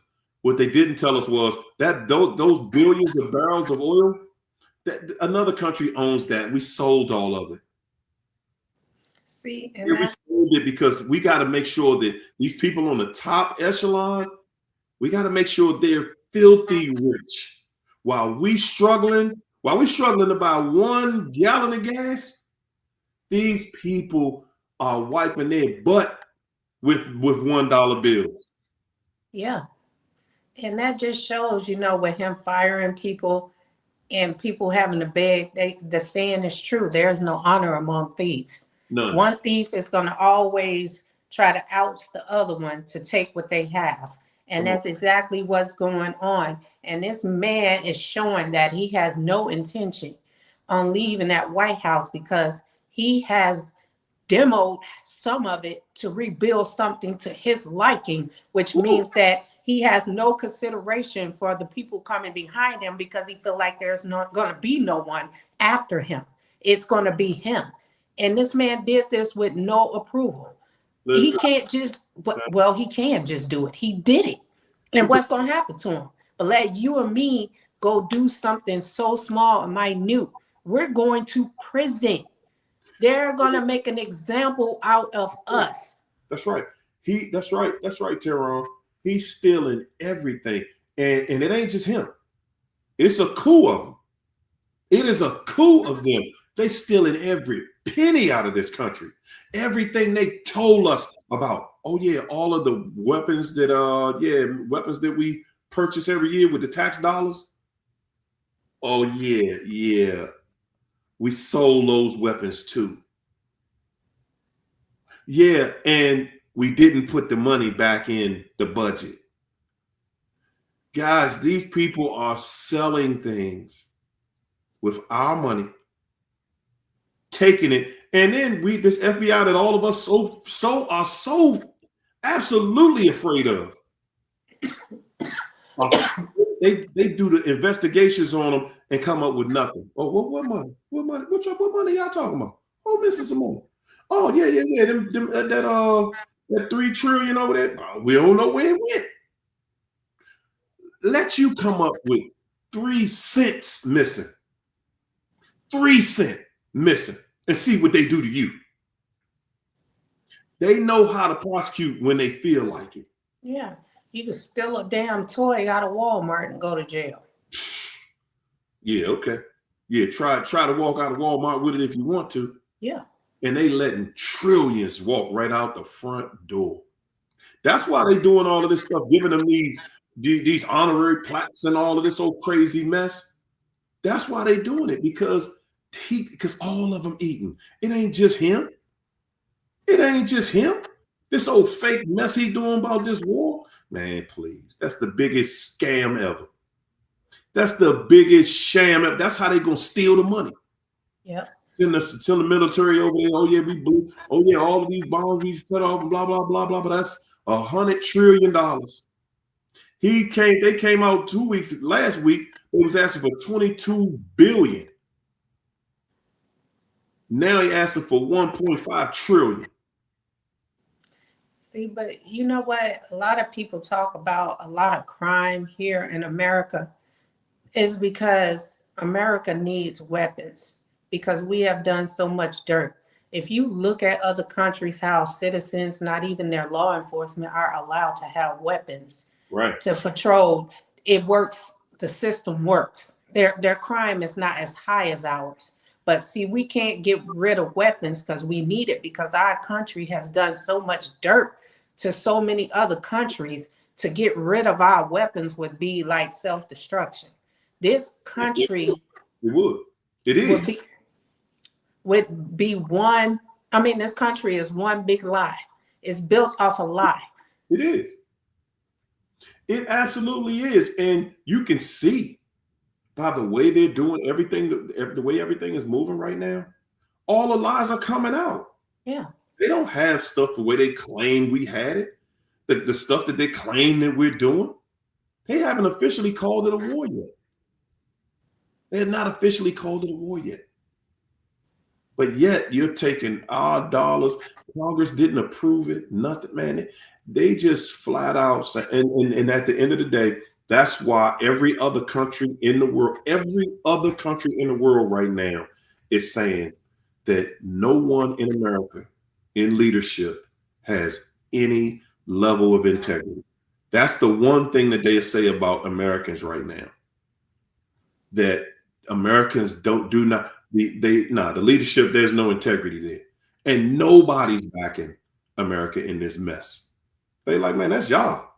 Y'all want to go over there and do this, do that. That's on you. We ain't in it. You ain't messing our economy up with that mess you trying to do. Trying to go over there and just take another whole person's country. We're going to take your oil. What in the world level of crazy are you on? But that's the psychology. That's the mindset when you've been getting away with it.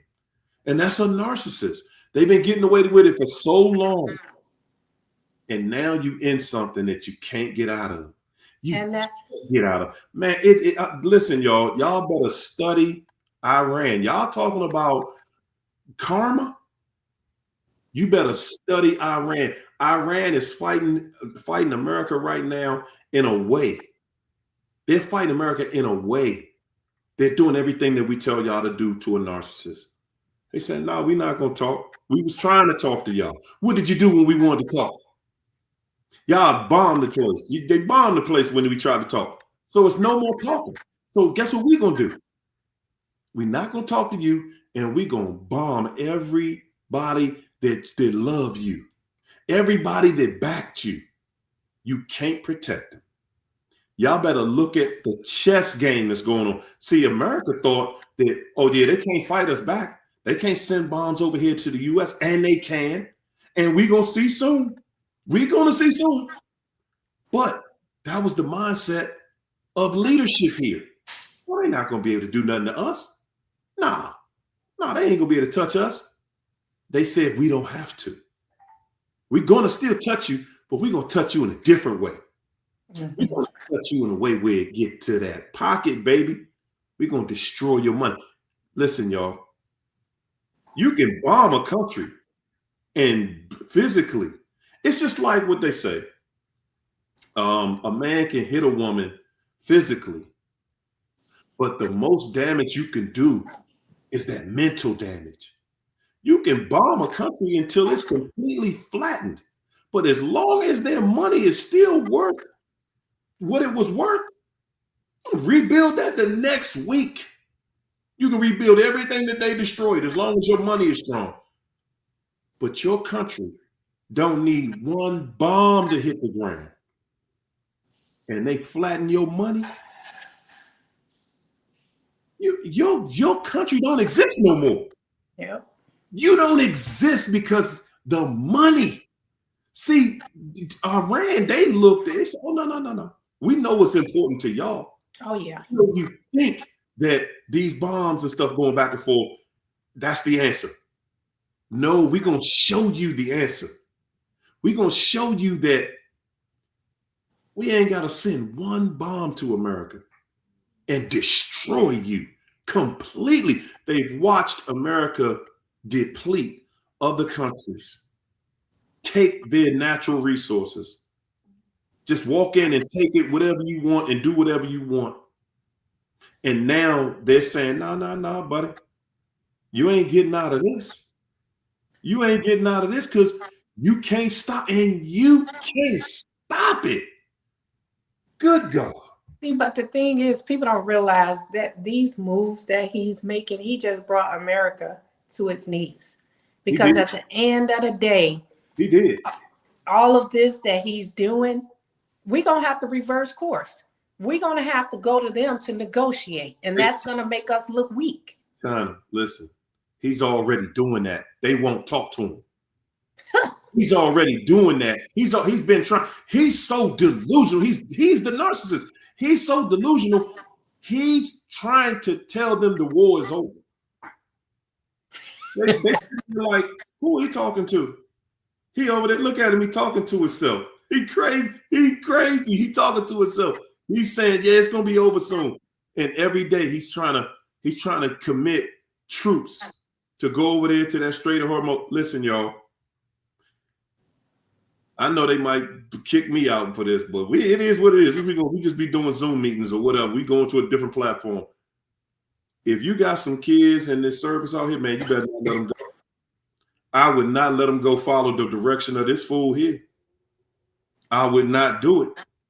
They said, man, when y'all get over to Hormuz, your kids ain't coming home. Now, with the ones you do get back, coming back in black bags. The ones you get back will come back in bags. I wouldn't send my child over there for nothing. You ain't getting no, sir. No, sir. And you know what's so funny to me? That this man has committed treason 1,000 times over. But here you have someone who tried to inform us as to what the government was doing to us. What's his name? Snowden. He can't even come back here because he's facing life, I guess maybe death, because he informed us as to what the government was doing. We're tapping our phones. He's right. Over in but yeah, I follow him. Yeah, but he can't come back here. Everything that's going on every day. He's like, man, they lying to y'all. They told y'all that the SS Lincoln, that aircraft carrier, that they told us that they caught on fire in the laundry room. It's gonna be in the port under reconstruction for the next year. Nah, that thing got bombed. They done pulled B-52s out the sky. The B-2, you know, the silent airplanes that look like a bat. Man, they pulling everything that the U.S. is sending over there. Man, they blowing it out the sky. And he talking about sending troops over there. Them people got 100 million. They got 100 million people in Iran. Man, ain't no way you send an army over there. You send 5,000 people up against a 1,000,000-man army. Every last one of them gonna be destroyed. And then look, and then he trying to fire the general. He done fired a few more generals. Who goes into a war firing your generals? Who gonna, he don't care. He's saying, hey man, we stealing all this money. I need to keep these people occupied. As long as I keep your mind occupied, I don't care what y'all do. We putting everybody on them. Hey, a whole lot of y'all not gonna make it. Whole lot of y'all not gonna make it. I'm sitting here watching the Narcissist now. I've been seeing them for the longest, sitting here saying stuff and then deleting his messages, saying this is one big shit show and no truth is in it and all of this. I'm just having a ball. Like I said, just stop watching. And that's their problem. They claim to hate people and hate shows, but they can't stop watching. Who in the hell watches something? You're not going to turn on something on TV and say, I hate this show, but I'm going to watch it. You're going to turn and find something that you watch. Go find what you like, unless you want to sit in here and shut the hell up. Nobody cares to hear what you say. What you have to say, you're in here for what? Some people, at the end of the day, some people, they really get off on that. Because I'm gonna tell you, a lot of people are not ready to deal with the truth. Hey man, been living a dream so long, you ain't ready to deal with that real truth. But you can't get around it. It's here. It is here. You want to see how to deal with a narcissist? Yeah. Watch and see. Look at how Iran is dealing with it. They said, buddy, I'm gonna beat up. I'm gonna destroy what you like. See, we go out here and we try to do something to a narcissist that we think that we trying to do to them what they did to us. Wait, Harry. See, there you go, y'all. Remember somebody said the narcissist always said, you misunderstood me. Here you go, right here. Sorry you misunderstood me. Bye. But you clearly said what you said. You're not going to gaslight me and say this is a shit show and then say I misunderstood. I love it.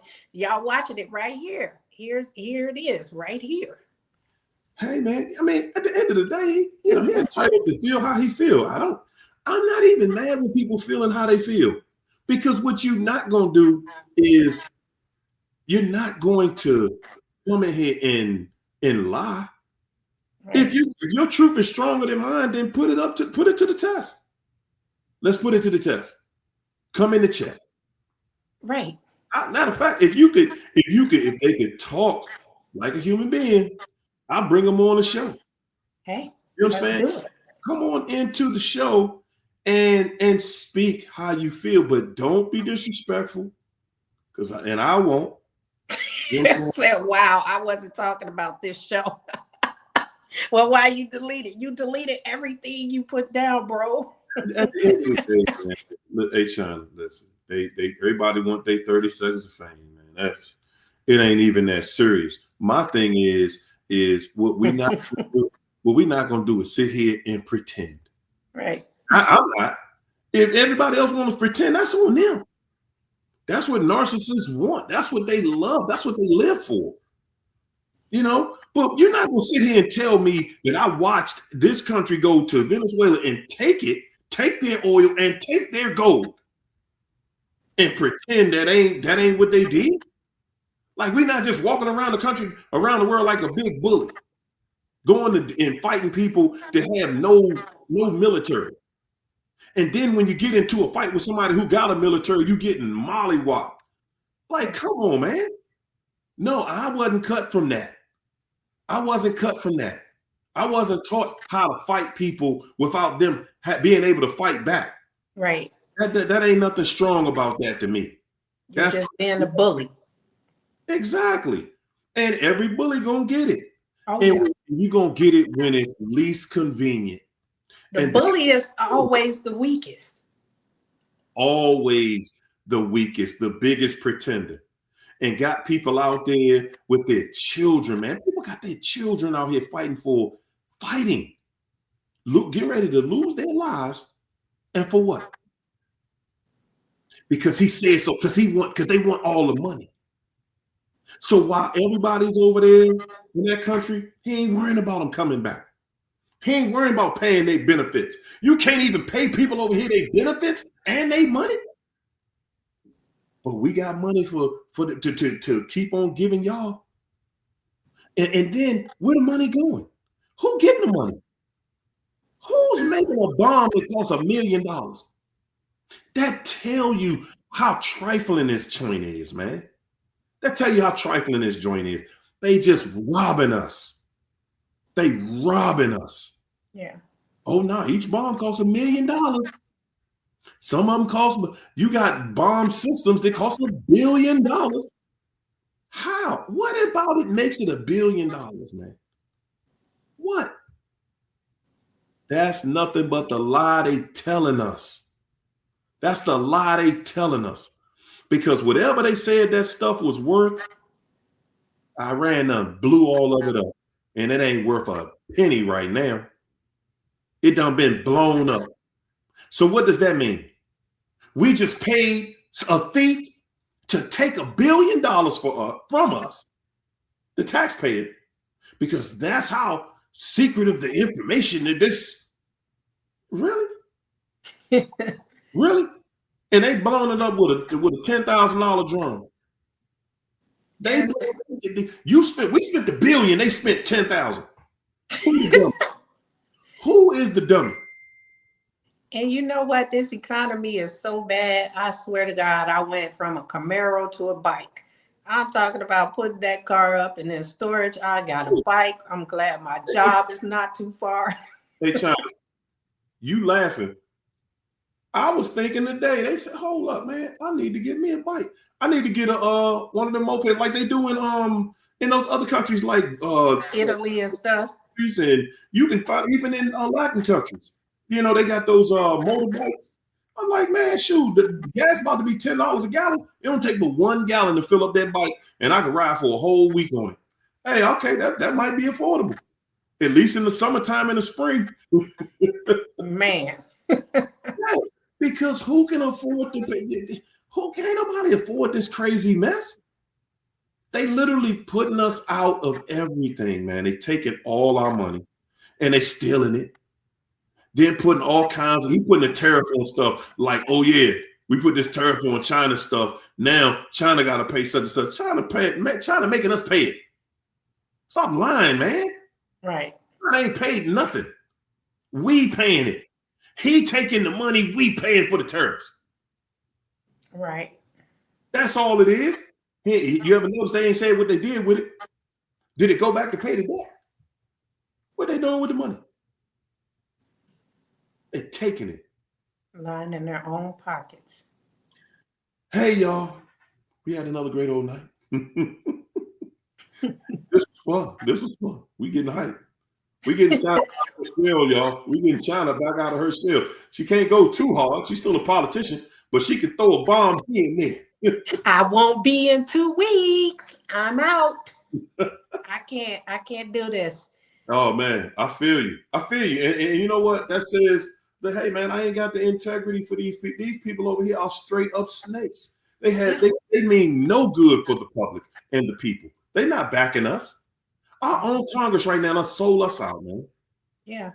You let a dude go in there and use his executive privilege, and nobody even questioning nothing. Everybody in on the take. That's what that means.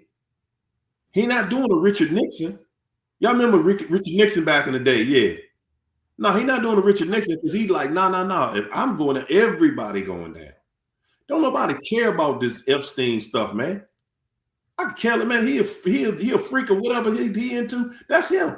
Because obviously they don't have an issue with it because they see the evidence and they ain't doing nothing about it.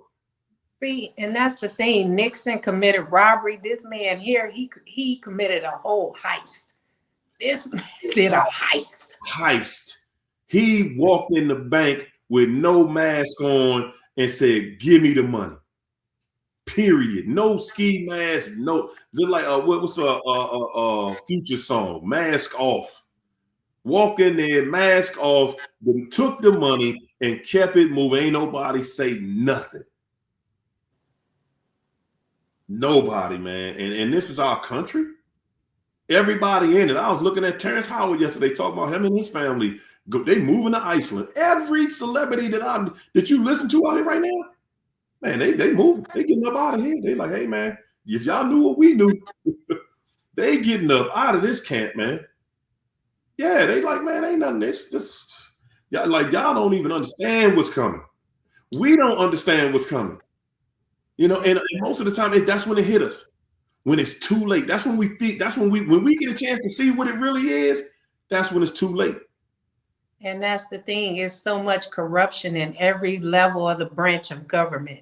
I don't care where it is, judicial, anything. It's corruption. It's corruption. All of it. And see, that's why you can see soon the people gonna fight. Everybody gonna get tired of it and fight back. Because we've gone through so much. We done dealt with so much for so long that it's like, hey man, you know what? You know, we not even living over here no more. This ain't even real life no more. You know, these jokers coming up, they come up with new diseases every day and hit us with it. Conspiracies. You're gonna force us to take shots that give us other diseases. Thank God I didn't take it, and I wouldn't take it. I'll take the bullet first. You know, and that ain't the end of it. That ain't the end of it. They come up with nothing but fear. They literally was telling people you're gonna lose your job if you don't take this shot. And now they got that same pervert looking coward pervert who initiated the shots, talking about, oh yeah, they don't need to keep their job if they don't take this shot. And he's the one now admitting how toxic it was for you to get. And you know what? I want to say this too. I used to be opposed to people who talk about the system and child support. I'm so on board with that because they benefit off of child support. And at the end of the day, when that parent don't pay you, they don't reinforce that. They don't insert consequences for this person, but they get paid their money. Because if you ever go back and look at your court case, if you can online, there are fees racking up for this person to pay every year. And they make sure they get their money. They don't care if your child is not surviving. If you're not getting that money for your child, they're getting paid. They don't care. It's not about your child. It's about where they can benefit. It never was about your child. They could care like that. That tells you, first of all, that they say that they have more control over your child than you do. How could it ever be in the child's best interest that the government has the last say so over how your child is going to be raised and what your child should have? I mean, if we can be honest about it, let's look at child support. You know, first of all, the family should have been able to, why ain't they putting stuff in place that make it harder for you to break up your family? Okay, they're making it easier and put child support over there and say, okay, you could take care of this child. And well, why is the federal government giving money to the state for every penny that your state collects in child support from the father or the mother, whichever one of them have to pay, which most of the time is the father? The federal government matches that. Yeah. For the first part of that is that shows that this is a lopsided system. The incentive for every state is to make sure somebody's paying child support. Somebody got to pay it because your state gets funding for that, for every penny that they collect. So yeah, they willing to wreck your life. They're gonna wreck your credit. They're gonna tell you ain't had no driver's license, and we're gonna put you in arrears. We're gonna do all of these things to you. And let's be real. If your child lived with you, are you going to spend 40% of your money on that child? Hell no, you not. Hell no. Your child is going to be under the same roof that you under. So they share the roof with you. They're going to eat off the same plate, the same food that you eat. But you ain't going to sit there and be like, okay, on payday, let me see. Every dollar I got, I'm going to send you 40 cents out of that dollar. Ain't nobody doing that. No. There's no household doing that. So my thing is, man, why don't we have, and I think that's what will come soon later. we'll come up with a system that helps both sides, to help keep a family together instead of incentivizing this craziness that's going on out here. Anything that's coming out of this system, it is bad. Everything. We need to organize a boycott. We need to have a boycott on a lot of companies because they're raising these prices out of greed. It's not out of need, it's out of greed. It's supply and demand. Just straight up greed. They are greedy, trifling perverts. They see that, man, I'm sitting here. I just saw a thing in DC. They just won something against Pepco for the outrageous electric bills they sending out here, man. Y'all, I'm gonna tell y'all something. You don't understand what it's like. Like right now, I'm sitting here right now. The rest of my house is dark right now. That's the only thing I got was this ceiling fan because it was 80 degrees out here today. I ain't got this AC on, and I got this light right here on in this laptop. Because these people, you leave a hall light on, you leave your front porch light on. These people sending you a bill for $1,500 for that. Yeah, and tell you when you figure it out. How many people will be really willing and able to pay that every month? Because that's this pervert over here in Pepco. And then they giving them raises in the millions to feed their executives. You gonna charge me $1,500 for some damn electricity? Are you crazy? And that's why we need to start saving up money to get solar panels. That'll take care of that problem right there. I got solar panels. What? All of my thieves, man. Listen, don't do it if you ain't lost your mind. Don't do. I wouldn't do it. Okay. Don't let them people talk you into that lie. Good God. Don't let them be everything. And that's what I'm saying. That's what people are coming to America and leaving America, and that's what they're saying. That everything over there is a scam. You go over there and you're supposed to get electric panels, and you're supposed to have a no electric bill. That's a lie. Now you're getting 2 electric bills instead of 1. You got to pay a monthly fee for these panels. They charge you for the electricity that you're still using. They're saying that it's a discounted rate. Okay, you're still paying it. And guess what? Not only are you paying the bill for electricity, so your electric company still sends you a bill. Your company that you got these you're paying for it. The panels, you paying for the panels, and you possibly paying them a bill too. Oh wow. So before you think that you done discovered the wheel, before you start thinking that, oh man, it's a way out. It's a scam. That's one of the biggest scams out here right now. That's why now, if you just say it one time on your cell phone, it'll start sending you things on your cell phone about how to get out of your contract with your solar company. I'm going through that right now.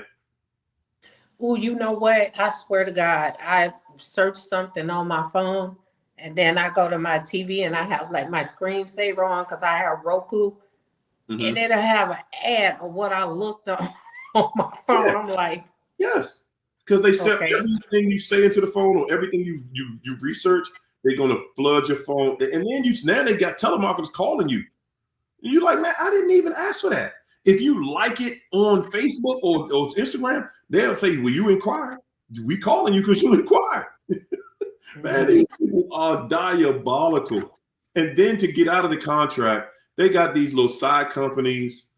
Oh my God, it's terrible. Oh, well, if we think you got a good case, you send us $7,000. And if we think you got a good case, after you send us the money, we'll let you know if we can take the case. And we'll bill you for whatever work we do. If we can't get it done, then oh well, we just couldn't get it done. That's America, man. Guys, and we got to stand up and start doing something to make it better. That's real. It ain't gonna get better on its own. The people we voting for out here, man, they cruddy. They dirty, grimy, cruddy. They straight cruddy. And I get it. The game is cruddy. The game is cruddy because it's around money.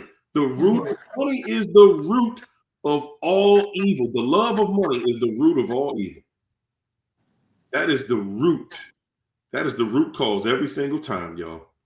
Come on, let's get up out of here. We got one more super chat here. Freezing. Thanks for that super chat, Freezing. Said, my kids were planned. And when my attention went to taking care of them, she said that she never wanted kids. Wow. I went to court, got split custody after discard, and now I'm no contact unless come on. Can everybody in the chat say amen? Amen. I'm gonna say it. Good God. I'm gonna say amen. Cause yeah, that's how you do it. That's how you do it. You go in there, you get what you need, and that's it, y'all. Okay, yeah, we got kids. So what? I don't need to talk to you. You ain't good. You ain't, guys. They ain't no good. I told y'all on the show the other night. My son told me something about when I was visiting them over the weekend. He's like, yeah, my mother saying something about you, and don't how long your father won't be here, and and like we don't have any relationship at all. Okay, like baby, I ain't talked to them people in 7 years now. No words. She might have said some words to me, but no words have been returned. You disturb their demons. That's why. That's all it really is. But I'm just saying, like, and that's what it is. They just want you to acknowledge that they still exist. And you know what? That kind of, since you said that, makes me believe that it could have possibly been her. Because the last show we did, somebody put, I wonder if Harry's followers know that he's a narcissist, and they said, and China is one too.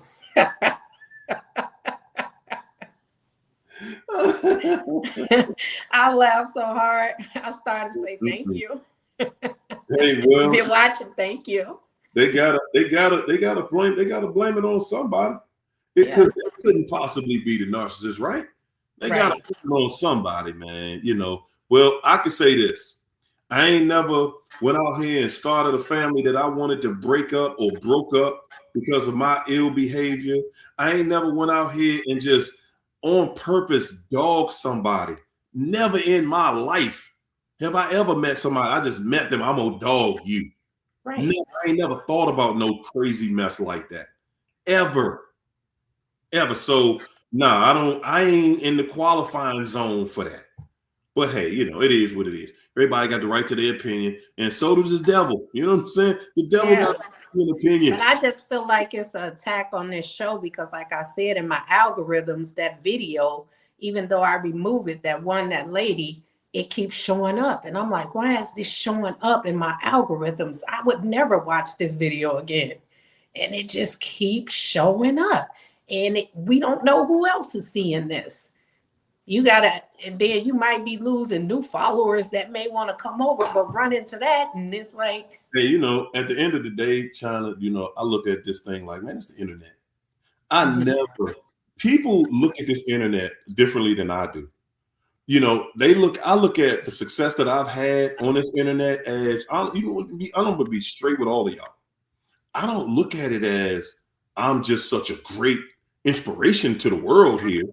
Right. By a long shot, I don't see it that way. I just look at it as I went through it, I had an experience, and at a time when everybody was on lockdown because of the pandemic, we all was watching YouTube and everything, like that, and everybody was forced to sit in the house with that narcissist. And bam, lo and behold, everything just went to hell. And the algorithm just promoted my situation. That's all it was. I'm not some special person. And guys, I'm going to tell you this. I'm actually kind of happy that YouTube hasn't pushed me up there where a lot of these really high earners are. I know that sounds crazy, right? Because we love to get that check. Yeah, I love to get a few of those checks, right? But at the end of the day, not completely, because I've seen what happens to those guys. And YouTube got away, man. They start sending you $50,000, $100,000 a month, and you start believing that you really are that person. And I've seen these people believe that they are that person. And then 6 months from now, you'll never hear from that person again. And that person trying to figure out, they done went and changed their life, done moved to California and got all these crazy bills because they thinking, man, I'm rich. No, you're not. No, you're not. That man, they snatch that thing from you, and they snatch it in a way where it's quick. Before you know it, you done went from 100K, and now you at 30K, and you fight for that. And now that 30K done turned into 10, done turned into 4. Now you literally doing lives every day of the week trying to get $2,500 a month, because that's how they do you. It's just like being in a sport, being an athlete. Like, okay, this year was your year. You came out, boom, you got your contract, you did this, blah, blah, blah. But it's only going to be a few Michael Jordans, LeBron James. It's only be a few of those. It's going to be one. That's it. Everybody else going to have to figure it out. I'm just happy that, hey, man, I see the whole playing field and how it is, how this thing works out here. And I didn't get the case of the big heads that I'm this and I'm that and I'm the alpha and the omega. And nah, man, I already know I'm in a position because they put me in that position. And they put me in that position so that they can take that position or control that position at anyone's discretion. Yeah. Okay. So yeah. And they have destroyed some people's lifestyle. Some people was living a real posh lifestyle, and boy, oh boy, just imagine that. It feel good when you're getting it. But man, when they snatch it back, you ain't getting it back. No. Yo, them $100,000 checks ain't nothing but a memory. And then you got taxes that you're gonna have to pay on that. And you ain't gonna have it. Trust me.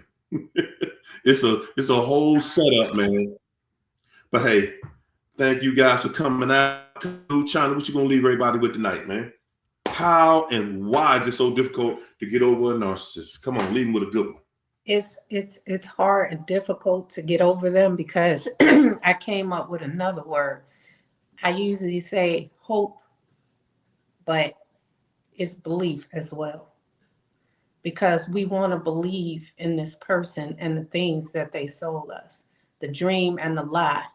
We want to believe it to the very end. And when these people leave us, they shatter that belief that we had. And we don't want to give it up because we still see that it can happen. If I just do this, it'll be this.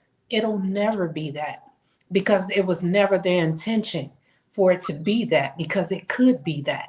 You shouldn't have to hope that it would be that, especially when you're deep in and you have years in history and with that person. You shouldn't still be believing that something should be. It should already be. And these people know what their life is and what it's going to be. And they know where they're going when they leave here. And they're fine with that as long as they can take you with them. So that's why it's hard for us and difficult, because we still believe in the lie that we was told, in the dream that we was sold. The dream we were sold. That part right there, y'all. That part right there. From the very beginning, from the inception of you meeting that narcissist, they was painting a dream for you. They was helping you along. They was showing you the way. They was showing you potential. Potential. The whole time they was showing potential. They were saying, hey, man, yeah. If you just stick around and you stay with me, I got potential. I got that. Yeah. Just keep hanging around. They don't have potential. A narcissist does not have potential. That is something that we need to know and need to understand. One of the reasons, guys, that makes it so difficult to get over a narcissist is because we were never taught how to get over a narcissist. That's it. We were never taught. We were taught that if you work with people, that they will bring it together and get it together, and you guys will work it out.